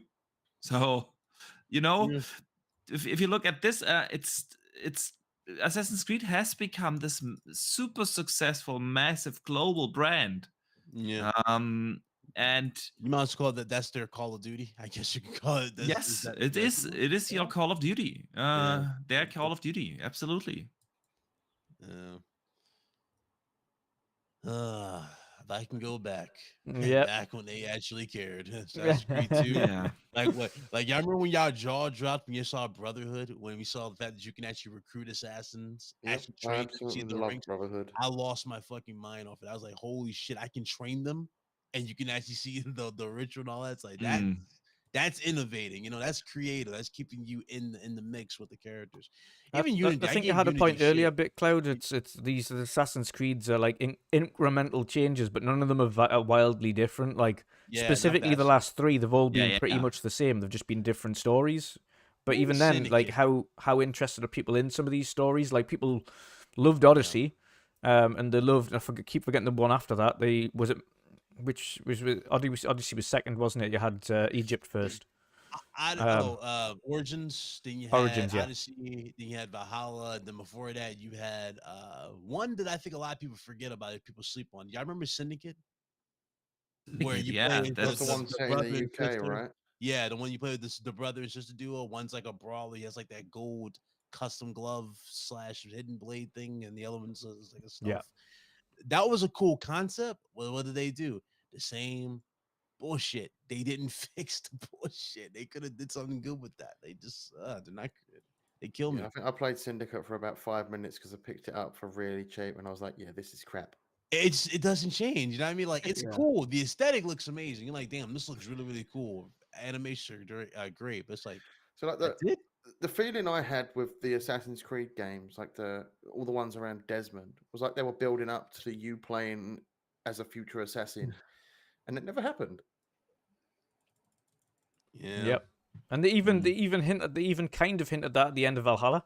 For those who have actually stuck with Valhalla all the way through, because I know a lot of people haven't. I'm not going back to play that game. Yeah. At the end Oh, of Valhalla, I they didn't kind of give it a they kind of hit. Played the main game and completed it, but I started the DLC, but I just couldn't bring myself to go through Wait, it. did But- y'all, but- did y'all like I had a Valhalla? blast. I liked doing all Valhalla, but of course DLC. it was Viking era, so I loved it, and I know Boxy liked it as Yeah. well. Man, the soundtrack was good. They nailed a lot of aesthetics with That could have Valhalla. just been a Vikings game. It didn't even need the Assassin's Creed name. That's what I'm That's the saying, problem. like, That's I the didn't problem with all of understand them. Like the recent ones, is they didn't need Yeah. to be Assassin's Creed. They could have just been Origins, That's the problem, Odyssey, though. and Valhalla. But that's the And- thing what I meant Yeah. earlier, They have that to throw that stupid people hidden blade. They complain have to. now. Yeah, but people complain now. But everyone was like, "Oh, Assassin's Creed is every time the same." And then they did something new, and they did it actually well. They were all high quality. To be fair, And Boxy, to be fair, the last Yeah, time but they did a something lot of new those that really open caught our world- eyes was Odyssey. I will give them that. Odyssey was very creative. a at lot how of they those did it. open world Assassin's Creed games, they have a lot of that Mm. grindy feel to it, and a lot of people don't like that. And especially with some of the forced like side missions you have to do to level up to get to be Oh, going to get the me main started. missions. Yeah, That also doesn't go well with people, especially when the side missions are boring as fuck. yeah. It was fun in Black Flag because you're on. It made sense in Black Flag. You know what I mean? You're upgrading this ship. You're turning this ship into like this damn terror of the sea type of thing, right? You're going against these legendary ships, and in return, that ship that you guys becoming it's coming badass in a sense. You know what I mean? That made sense, but I don't know, man. It's like there's just nothing else. with it. Amblix in the chat says, "Isn't Watch Dogs a futuristic Assassin's Creed?" It is actually in the Assassin's Creed universe. It yes, is, there it's the is same actually- universe. Yeah. Yeah, it is, because there is actually scenes and stuff where it shows the Templar? assassins and Aiden Pierce, and also there is some in the Legion. There is actually like a DLC thing where you can actually work with an assassin for these missions. So yeah, Mm. it is in the same world. Tragic. It's just tragic. That's all I gotta say. They just can't help. They can't help Ye- themselves. That's what They it is. really can't. Like that game could have been his own thing by side. Mm. No, let's throw assassins in there because Yep. we gotta throw assassins in there. That's all they know is Assassin's Creed in recent years. I'm surprised Far Cry isn't an Assassin's Creed game too. Oh, you'd be surprised. Watch Splinter Cell have assassins in it. Oh, please don't. Watch Splinter Cell have it. You can interact with Ezio. You see Ezio in the darkness. I was like, This is Turns out Sam Fisher's related to Ezio. hell yeah. so we can only kind of hope that things work out. We never hear. It's never nice to hear of troubles at studios, but Ubisoft haven't been managed well Yeah. for quite some time. Yeah. I can only hope that it does work out for them and that they get on track this year and things start coming out, because they do need it, but they need a little bit more structure to them. And I think that's something Eve's going to have to work on. To be honest, it's not good to hear. I But guess it also didn't help them having all that controversy that they were caught up in. oh, of course, never good. And I hope that has massively got better since. But I guess we'll hear. Fingers crossed. Fingers crossed. One of the last little topics for this evening before we wrap up, and a quick shout out hello to special Nick in the chat there. We were speaking about the Gears collection, which you are absolutely adamant is still a thing earlier. So let's wait and see. My DMs are open. Tell me when. Yeah. What's up, Nick? But other than that, we obviously had the news. Yes, it is. Yeah, see, there we go. Yes, it is. We had the news, of course, from the UK, and this was via BBC. Market information shows that 90% of game sales last year were digital. 90%. That's a marked increase. The year before it was 75. So it's went up 15% year over year to 90%. And of course, for some reason, and I don't ask why, but for some reason, the UK, in terms of their market information, also reflects heavily on worldwide information on market trends. And don't ask us why, because we are one of the smallest nations out of that.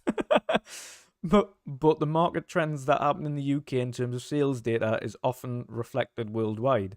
So are we in a period now where it is very much a digital landscape going forward, an all digital landscape? We've seen, of course, PlayStation have the ability now to have essentially pretty much any SSD attached to the console, which is promoting digital content. Of course, Xbox, even though Xbox need to up their game, they promised a long time ago now at the beginning and even before the generation that we were going to have third-party solutions for SSD for the plugins, and we still haven't got them. But they've also got their solution. Yeah, they've also got their solution. And that would, of course, enforce more digital. We know a lot of people still like physical collectors, but we've also seen things like super rare games and things like that create physical versions or get them signed off to create physical versions as one-offs in limited batches, limited run games, I think they're called, actually. Limited edition Yeah. bundles with disc, Yeah. just different codes. Very limited. But what do we think about the kind of landscape now of gaming? Are we going to be all digital? Do you think it's going to be a case of it'll be almost 100% by next year? Yeah. Big Cloud, what do you think? Closer. Yeah, I think it's pretty much gone. I mean, You you've know, only at this got to point, walk but- into like Game in the UK and see how they've restructured their entire store to like sell board games and Yeah. toys and all sorts of stuff. They've got very few games on their Clothing. store shelves nowadays. It's like Sports Direct. clothing. Sports Direct bought out Game, Mm, and yeah. that's why you now get most of the merchandise that you get for gaming stuff now Yeah. is clothing. Mm. you Most know? people buying digital games and not trading in obviously anymore because they're digital games. So that's also not good for games business because Yep. a lot of them rely on those trade-ins for their extra money. Resell them and market prices. So. So yeah, unfortunately, there's a lot of people out there that don't like it, but I mean, it's a lot easier to fix a broken digital game than it is a disc that's broken. You only got to reinstall your game if your file gets corrupt. Pretty much. Got to replace the disc if it's broken. Will it take a year? It's going to take a little bit more, but I mean, I will say the time frame is pretty much the same as what you've seen from PlayStation putting their games day and date. It's like right like that time frame dropped. You're looking at it like that. It's not going to be like no crazy wait until you hear digital is like the only way to go about it. Because remember how there was like a big fuss for having two SKUs for both units. You notice how more people are looking for the digital version. Like you notice Yep. how that was a big thing that was going around. Like, I want the digital version because I was looking for the digital version. Like I had no problem getting the digital for it because I mostly buy digital. I have no problem. Like I don't collect a whole bunch of stuff anymore. That's become to the point where it's like it takes up more room and it's just that it's you don't really necessarily need it, but I get it. People want that nostalgia. Like I don't know if you guys know who Alpha Omega Sin. Like he prides himself on that collection. You know what I mean? Great content creator. It's same thing. Like not everybody's going to do that though. Everybody wants to just that simplicity. And that's the thing too. Everybody's gotten lazy. It's more 5 times more simple just to click on the store, click install at the purchase, and download than it is to get in your car, drive to GameStop, wait in line at midnight release, and then get it, and then come home and guess what? Put the disc in and wait for that to install. Or wait for Mr. Amazon to deliver your Or parcel. Mr. Amazon, which by the way, no guarantee you'll get it on the said day because it's stuff called delays. Well, for the Yep. Series X, I had two Series X's. The Microsoft one that came direct from Microsoft came on time. That was absolutely fine. The Amazon one, the Amazon Series X, which was my friend's, who it was originally going to pick it up on launch day, it arrived at 10:30 p.m. at night. PM. That was after they meant to finish delivering for the day. Dude, I was sitting here just getting anxious because I remember my PS5 like literally got here when I ordered it through Walmart. Like when they had the release, I got it day one. I'm worried, okay, it's gonna be here around 6, right? Okay, cool. I'm happy. I'm excited. Oh yeah, that thing's gonna be here like at 9. I'm like, what? They delivered that late? And I had to wait then it got here. It's like 11. I'm like, Jesus Christ, it took that long. Like, dude, people don't want to wait, man. They want the content simple, and that's why they really put more emphasis on the SSDs and all, and they really pushed making these systems super efficient and ease of access. Even Mark did it. Mark certainly talked about it with PS5, and Microsoft obviously did it with Xbox. They knew gamers were going to get to that point. Once you understand the UI, you were going to sit there and just point and click and download. That's how it Yep. is. Like, And I Fan- think the Fanto worst in part chat. about Sony's take on digital though is the only place you can buy their games digitally, their own games, is on their own on marketplace. their own story, yeah. Isn't that a monopoly? Yeah, Yes, they that got their is, whole yeah. thing set. But the thing about Sony too that's annoying, and this is where the drawback comes with digital, right? Is the trade-in or refunds. Not everybody has a good refund policy, like say Steam, where you get a good amount of a good time window before you can go, hey, I want to refund this. I'm not interested. You know what I mean? Sony, it's like what you play 30 minutes or more or something like that, then you can't refund it. Xbox, I'm not sure No, how Xbox PlayStation's was. even worse. PlayStation's is the moment you install the game, you can't refund it. I think you can. I think you refund them when it's live. I think you just can't play a certain time, like. Oh, no. The 30 PlayStation minutes. terms and conditions state the moment yeah. you install that game. It is Oh, it wild. changed that. Oh, okay. Oh, wow. yeah. Xbox is not It if you is- play more Never than mind. I It take is that back. wild. Steam I is you believe can Xbox's play. is I think more Steam you along the can lines play of like Steam, 2 hours. 2 hours. Yeah. Dude, Yeah. yeah. I think Damn. Xbox is similar. Xbox is like as long as it's like an hour or two or something, not long, you can And refund that's it. a tragedy. But PlayStation's it even states when you're downloading it, the moment you start downloading, item cannot be refunded. Yeah. You're like, what? Which is the whole issue with Cyberpunk, because people installed Yeah. the game and it was broken, and they were like, nope. It didn't And then work, then CDPR went, no, let them have the refund. We'll give you the money. Yeah, and that's the tragedy about digital. Not everybody is going to eat an L like that and give you a full-fledged refund. If they launch a broken game, guess what? They're gonna be like, hey, we're gonna drop patches for it and fix it. Hopefully our patches fix it. And usually what happens with these patches, they make it 5 times worse before they make it any better. I'm looking at you, Callisto Protocol. That is a prime example of this. It's like, there's a big drawback to digital. And I mean, the bonuses for me is the fact that, as Fanto mentioned in chat, we're all old men now, and the market has changed. Obviously, the new gen are all digital. The new generation, the kids just want things there and then. They want it now. They don't want to go to the shop to get it. They just want it. But even for us, the simplicity is that you turn on, as you mentioned, not just the installs, but you turn on the console, and you don't have to get up every 2 minutes when you, like, if you're in one of those moods and you don't know what to play, and you put something on, and you're like, I'm not really in the mood for this. Go and take the disc out, take another disc out, put another disc in, then go and sit down. And you gotta find it. You gotta find the disc. Yeah, like the thing about it is too, and this is where they made it so simple. Where it's like, dude, you just be a fool not to try digital. You know what I mean? At least once. You know what I mean? Then that's when the addiction starts. But you know. Yep, that was one of my friends. He was adamant he was never going to play digital games and buy digital games.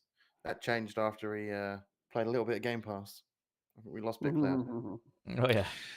It's funny you talk about it like that. I wasn't aware that you guys are still so attached to physical. Honestly, I can't really remember my last game I bought physical. I know my first game I bought digital and I never went back was Far Cry 3 during the 360 days. And ever since, I'm completely digital. Yeah, I'm not attached to physical. The last game before I got my PS5 that I got that was physical was Assassin's Creed Valhalla, and that was only because it was cheaper on Amazon than getting it digitally. And again, like for PlayStation games, I bought them physical because they were cheaper than buying them digitally. Because PlayStation's prices on their digital store for their own games, they tend to hold their price, and that kind of like steers me away from paying $70. So I'd rather go and get the physical copy cheaper elsewhere. I've been on digital games on the 360 since like 2010, 2011, something like that. I have bought occasional physical ones, but not many. But the last one I remember buying was Diablo 3 on the Xbox One. That was the last one. Oh, yeah. There you go.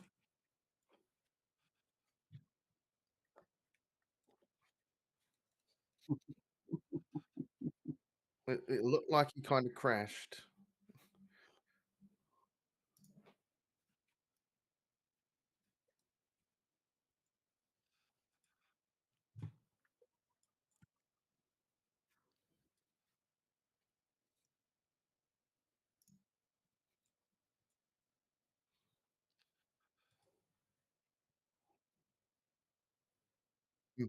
Yep.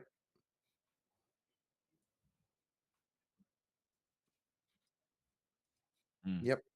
I mean, that's not not I've been on playing, mute for a even while if here, you by the get way. it gifted. So I muted myself. But yeah, I haven't been physical for a while, but the reason I've Dutch. I'm yeah, seeing it's people in no, the chat. it's saying that because your I had audio's myself gone. muted. I had myself muted. It's fine. It's all good. You guys could hear us. They couldn't. Yeah, the only time I've bought physical recently was I got The Last of Us 2 for £14 on physical, and I was like, yep, because I'm not gonna buy, like, I'm not uber like a Last of Us fan, and there is absolutely no way I'm paying like 60 quid for Last of Us on the digital front, and it still hasn't come down really. It did the other day. Yep. It's went to like very rarely does £7 or something ridiculous. Monthly sort of sales that they do, or every other monthly sort of sales that they do. Yeah, so I managed to get that for 14. Safanto said 90% of his Nintendo games are physical, and Oh yeah, that is actually that's the only denominator. Yeah, the only denominator. on the Switch. With It's Nintendo, better to have the physical because otherwise you've got to have so much storage to store these games. It's just easier to have a cartridge you can swap over. the So, problem yeah, with Nintendo is Nintendo like they have really the worst policies. Because I know it's different in the US. I don't know about the UK, but in Germany we have when you buy a game digitally, you get to download it once to your device. So if my Switch breaks and I want to download it on another Switch under my profile, I'm not able to. Wow. They don't allow that. I did not know that. I did not know that either, and I do have some digital games on there. I So think what that happens if you can't be buy? right What over happens if you there buy a because new console? I've had 2 Switches and I re-downloaded all the stuff I bought the I know. first time. There you go. That's how you do it. Yeah, attach it to your to an account or something. Yeah, but this Yeah. is really it's You're crap. muted. Yeah. You're muted, BitCloud. Still muted. Oh, There we you go. get- There you we go. go. Well, There hey, we go. welcome back. Yeah, they did an update on my internet. Like, what the hell? I'm talking about damn always online. My internet goes out. Like, what the hell? Anyway. Companion apps. You got companion apps, make it simple. And there you go. There's stuff like that happens. There you go. Yeah, but yeah, Oh, but- but Nintendo as well. The other thing for Nintendo is the fact that much like PlayStation, it's far cheaper to buy physically than it is digitally for a long time. Yeah, Which is why, true that. and things go on sale so much quicker on Sony physically than they do ever digitally. Yep. and that's Thankfully, why I we've seen buy a little Sony bit of a games change. Because they physically. control. They have the monopoly. They have the eye control over the Well, digital. have you and not they seen can- Death Stranding still on PlayStation for full price? Yeah. Like how? Oh, yeah. Their price Like is sold on 40 the bucks. digital It'd be storefront. like 40 at times, and then it'll go like 50. But mostly, like, the only time you ever see it go to like a price that's reasonable, like 10, 15, is where you see like those Black Friday deal sales, the holiday sales, or like anniversary type of sales Sony's doing, or they're just trying to do like a quick sell to get more games sold or whatever. But you rarely see them games not full price at times. Yeah, and it's the same Even with with Nintendo. Plus. Like, if you try to buy Nintendo digitally, it will always 100% be permanently full price. Permanently full price. The only way you're going to get that game cheaper is if you buy physically. And as Mick mentioned, the Nintendo's a other thing. different type of beast, though. Nintendo just Yeah. has like this weird grip on the minds of their consumer. Like Yep. they It's like will they've buy got like a cult anything. hive mind following. Yeah, it's kind of scary. Like they can It's sell weird. cardboard and dudes will damage control Cardboard, cardboard. Yep. It's crazy. Look at Some the of chicken those, and some said, of those reaction videos when that cardboard came out though was absolute dynamite. "Oh Like my god, there's one guy I watched, I can't remember who it was, but one guy I watched, literally like the biggest fanboy ever, and Oh, fair dude. play to him. He watched that video and just went, "What the is this?" the one that killed me because dude legit like he tried the damage control. Do y'all remember the silly companion app that's needed for voice chat? Oh Yes. yeah. Oh yeah. Yes. You know what I'm talking about? Where you have to like connect it to your phone, then connect it to the headset, then have all these wires. and whatever. Yeah. Dude should go, well, you don't have to use it. It's optional. And Nintendo's your own company. You don't need to do that. I'm like, why'd you say that to my face? Say that to my face. I love, Yeah. I love the Well, retweet, bro. Say how that me to and my Dutch face. did it is we just had our Xboxes on and we're in a party chat while Yeah, we were playing just Pokemon. Xbox party chat. I had the Switch plugged into my Xbox One. And then into the input, so that you can still have the messages and all and the party chat and everything, but just Dude, watching using guys the Switch. You got social security friend codes in 2023. Yeah. Like, what's going Yeah, on? with yeah. Nintendo? What's It's got a going full on with bank code. Nintendo? Yeah. Oh my god, so terrible. It's Not even voice insane. chat. How do you have voice chat in 2023? But you guys talking Yeah, about it's esports. ridiculous. Yeah, you guys talking about esports planning. They were showing off the Switch. Like, what? You don't even have Discord? Not even Discord? I mean, that would Yep. have solved all your problems. Discord would have solved all your Yeah. problems.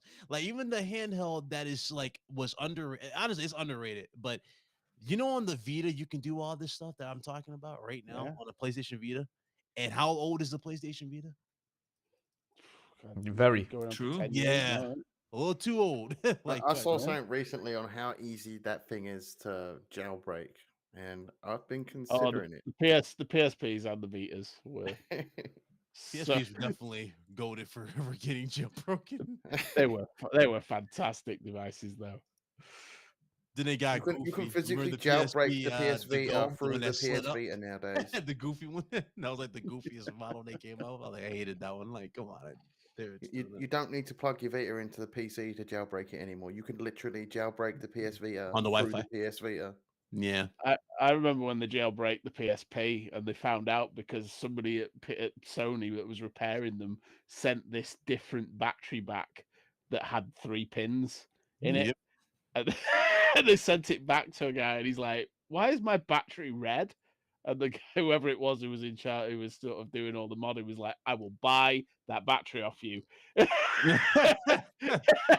And he sent it off to him, and like within a week, there was a jailbreak that absolutely erased everything Sony did and put its own custom firmware on there. It was just like whoever that guy was who left that battery in there from the service center, his ass was out the door by the end of the day. Yeah, I don't understand that either, Fonto. They're worried about child safety, but they do have like waifu game. What? Like that's so weird Yeah. for Nintendo. That made no sense. Made no sense for Nintendo. Yeah, the marketplace on Nintendo is absolutely not moderated. No. I've flicked through the sales and seen some weird shit on the Hey, Switch. hey, Box, you know how everybody went at Starfield? Like obviously how it looked in the beginning. Remember now let's look at Nintendo with Pokemon. Remember how Pokemon was unoptimized for the first time ever? What did dudes do? These dudes still went and bought it, said, "Oh, who cares? It's Pokemon. It's gonna be fixed." And the damn thing broke records. That is the craziest part about 10 million Nintendo. copies. Didn't it sell more than COD in its No, like first It week? did. Yeah, outsold Call of Duty. It's crazy. 10? I thought it was more than Yeah, that. it's It sold 20 more million or something. overall, but yeah, it's like 20 COD million, sold but like somewhere 10, around like, 5 million, right? And yeah. then Pokemon was like, "We raised you." Well, 5 Pokemon million. did 10 in the first week. Yeah, 10 in the Yeah, first yeah. week. Just saying, huh? It's crazy. Nintendo's crazy. I'm sorry, I can't. I mean, the Pokemon will have one of the highest attack because even like I'm even seeing people on there now saying, regardless of the performance issues, this new Pokemon is the best Pokemon there has been since Gold and Silver, and it is the most innovative. And it is factually, it is. I mean, we've played it, and it's definitely like even after playing Sword and Shield, which was a refresh, Scarlet and Violet are leagues above that. It's the direction they need to go in, but me and Jen and everybody that's played a Switch say exactly the same thing. We just want Nintendo to give them a smidge more power. Just a smidge more power. They need I'm better saying, hardware. Oh, no. stuff like And give 'em a by the load way, of power. by the time you get that load of power, guess what? It'll be the next console. It won't be no mid-gen refresh. You ain't They getting that. still don't have the console itself is still not 1 teraflop. What? Wow. It isn't. Wow. It's not 1 teraflop. Wow. Like if you give them at least 2, God, you'd be golden. Fine, super good. But nope. I think Yeah. Nintendo needs Terrible. to play the game of getting more future-proofed hardware. They ain't gonna do Yeah, that. they ain't gonna do that. General, they ain't gonna do that. I know Never they ain't gonna gonna they do it. they but that's always what I'd wanted like to see. find the perfect mix of mobile and handheld. They always wanted that perfect mix. They tried it's- it with the Wii U. It failed drastically. Now you got the Switch, the perfect iteration of it. It's like now they're in a different world by itself. It's they low tried cost, the high gimmicks with markup. the Wii. Low cost, high Yeah. markup. That's exactly the what it one. is. Yep. You know what I can't stand with that thing too? The damn Joy-Cons. They're so damn small. Like for my hands. They're just so tiny. I can't. Man. Ray Oid is it's just put in the chat. Isn't the Switch an Xbox 360? No, It's the less Xbox powerful than that. 360 was more powerful, a lot more. Yeah. The Switch is like 0.95 teraflop. It's not even 1. It's shy of 1 teraflop. It's crazy. It is literally less powerful than a 2008 mobile. Yeah, we didn't measure power for the 360 in teraflops. It'd be interesting to know what the teraflop rating is for a 360. But It was like 1.2. You It got was like you got 1.2. cell phones, legit cell phones outperforming the Switch. oh gosh, yeah. With the little game attachment, you Oh, know, put the yeah. phone in there, and it's Easily. like Yeah, got yeah, those yeah. controllers. Yeah, they got phones doing that. Like, Dear me. But yes. On that note, that does wrap up this this awesome podcast. It was great to have everybody back again today, and great to have BitCloud back in the content creating community. I know you've been super busy, and it'll be great to see you obviously return to podcasting and return to content creating and creating new videos. And obviously you released one today as well on the. We're all looking forward to it because it's getting big hype. The Last of Us series, which is out on Monday. On Sunday for you guys, but on Monday for us. I'm not buying a subscription to Now TV to watch it. I've Dude, I already give you a got link. Sky, You get so. it for free. I give you a link, you get it for free. But yes, There's we'll. me. I'll sail the seven seas. Yes, exactly. We have a site for that. That's good. You said I got elephant hands, dude. My hands are standard. Nintendo does not make those Joy-Cons for big No. hand guys. Those things are tiny. Yeah. Yeah, I have like to use the eight Pro feet. controller. Tiny. I have to use the Pro Alright. controller. The Yeah. Switch, even my little hands, them, I hate it. I hate the Yeah, Joy-Cons. it's too small. I got big ones. I even despise, like that little controller that you put them in the charge that Oh turns. yeah, I hated that. I thing. hate that thing too. I It's used so that thing for about flush. 5 minutes, and I went and got a I hate Pro that. controller. It's really made for kids. That's legitimate. It's like when you look at the N64 controller. Remember how that controller was made for literally for one game? It was Mario Kart. It was not designed for anything else like fighters or anything like that. It's the exact same conversation, like same type of mindset. They did it for that. Same thing. Absolutely, absolutely. Let's get everybody out of here. A massive shout out to the chat. We've had some awesome convos in chat today. It's been really good fun. So thanks everyone for all your comments and the super chats and the refreshes on channel members and everything like that. It's massively appreciated. Before you jump out, everybody, of course, please make sure to like, share, and subscribe if you don't already. Much appreciated if you can do that. But let's get the outros for all of these awesome gents on the panel. First of all, of course, BitCloud. Again, brother, great to have you back. Great to see you content creating again. Let people know where they can find you and what you've got coming up. Yeah, man, you can find me here, Midweek Mix Up Podcast. Every week I'll be here. Of course, Fridays, RGT Podcast, what I host on my channel, Big Cloud Gaming. You also see me on Solidcast. That's on Saturdays, Place for Case channel. And daily uploads throughout the week. So, I'm rusty. I feel like a kid again. I'm rusty, so I'll get back into content creation. You've been away when you get that adrenaline rush when you're making videos, and then you just start second guessing your damn. So you put on like, oh Lord, I've been away for too long. I don't know. Yep. So that's the funny thing. But yeah, you find me there, and yeah, a lot of stuff to look forward to. 2023. Not gonna lie, it's gonna be some badass games dropping this year. I mean, we didn't even talk about. I mean, we talked about it before, but I mean, we still got a 007 game to look out for in terms Oh, of yeah. updates. Cannot wait Yes. to see what that is. You know what I'm saying? Like, it's a lot of stuff to look out for 2023. So it's gonna be fun. I'm excited to really talk about it and just experience it all. And yeah, as you can find me, you can also check my show as well on Spotify, RGT Podcast. You guys will take on the go. So that's it. Awesome stuff, and of course, all the deets for these guys are in the underneath in the description. So of course, you can find the links down below there. Of course, follow all these guys on Twitter, and you can find their links on there as well, and keep up to date with them. Next up, Mick. Let people know, of course, what you've got coming up, brother, and where they can find you. Yeah, usual places: Twitter and Xbox Mic 29 and YouTube. Same name.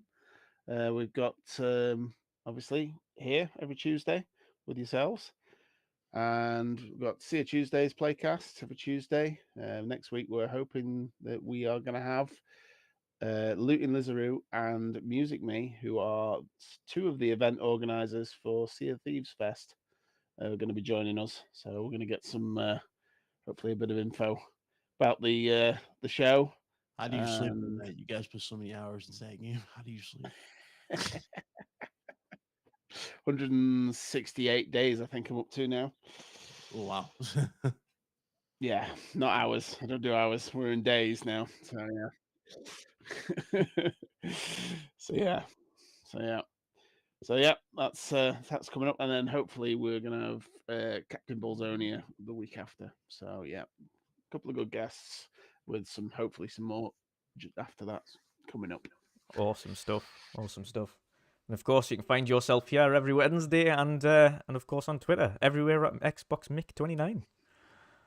Indeed, thank you. Awesome. Next up, Boxy. You must be starving, brother. I don't know whether did you manage to get anything to eat, or did you not? He's about to DoorDash. I had 2 lions, and that's it. I saw you on the DoorDash app, sir. I saw that. I have these lion white chocolate and salted caramel. Nice. Are you Very eating nice. the kids' snacks? That's very bad. Yeah, I do. That's one of the good things to have when you have kids. Yeah, you get to Oh, get to Michael, eat the forgot to candy, us. man. Yeah, I know. Yeah. So, where can people find me? Easy everywhere, Boxenberger. That's super easy to find. And yeah, Dutch, we have a cool show coming up tomorrow. Guest from Australia, Doom Cutie, is going to join us on the world of gaming. It's gonna be fun. And we have a lot to talk about. A lot. So yeah, obviously turn in tomorrow, 2 p.m. Eastern, 7 p.m. UK time, or 8 p.m. Central Europe. It's gonna be a fun one. Yes, it is indeed. It is indeed. And of course, you've got brand new video content come out already now as well, which talks about all the different engines in use. Awesome Oh, video, yeah. of course. So if people haven't already checked that out, go and check that out. It'll definitely make you excited for the years to come, not just this year, but going forward. We're of course current gen only now going forward, so PlayStation and Xbox. This is eventually the year when we see current gen only games coming out, taking advantage of these Finally. systems.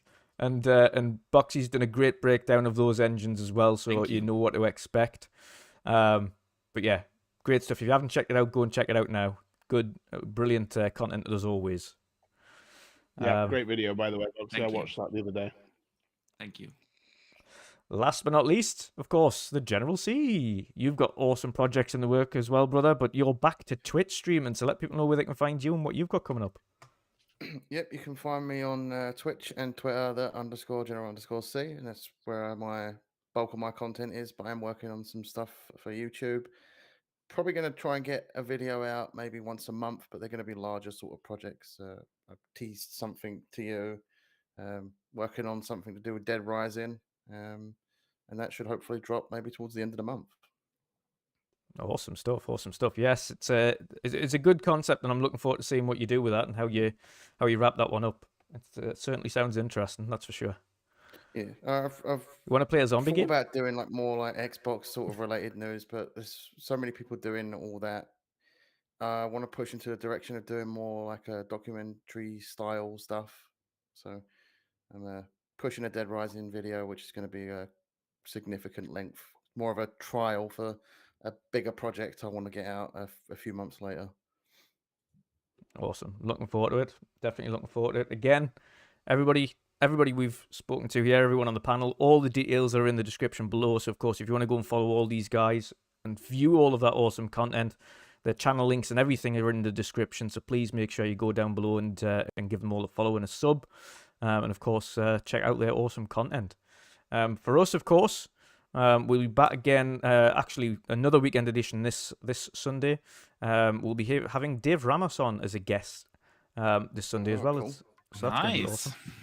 awesome.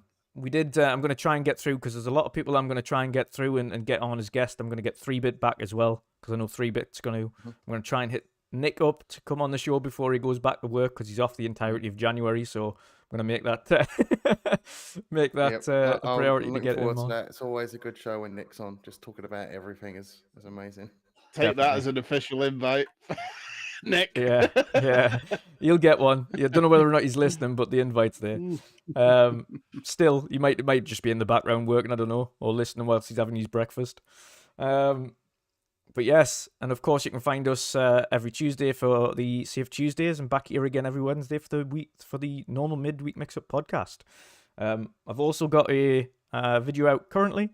If you haven't checked it out already, it shows all of the games announced for the first half the biggest games announced for the first half of 2023 coming to Xbox. And I will have another video out within the next 2 weeks detailing everything you need to know about Redfall before its release.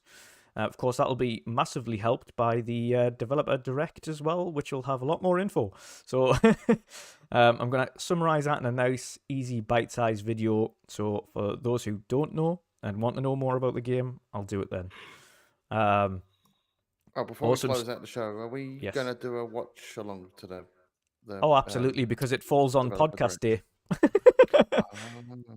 Which is awesome, yeah. Good stuff. It happens literally in the middle of podcast, so we'll be doing a half podcast, half live reaction, which is awesome. It's not this week; it's the week after, isn't it? Yes. Yeah. Yeah, 2 weeks from now. I can't wait to Um, see more on Redfall. Definitely definitely. need to be more games in the vampire genre. Awesome stuff. Awesome stuff. And 3-Bit said he's down for end of month / Feb because he's got contract stuff to work on. I know what contract stuff you're working on, and I'm jealous, and I'm not going to mention it because we want to see it, and you can see it, and I can't. So, but no, awesome. We'll get you on tail end of the month or February. Yes, Marion, you can join. Of course you can. You're always welcome. But until then, guys, it's been an awesome show. Thank you, everybody, for tuning in. Of course, on the way out, please like, share, or subscribe, or all three. And until then, have an awesome evening. And, of course, enjoy your gaming. Until next time, see you later, and goodbye. Take it easy, chat. See ya.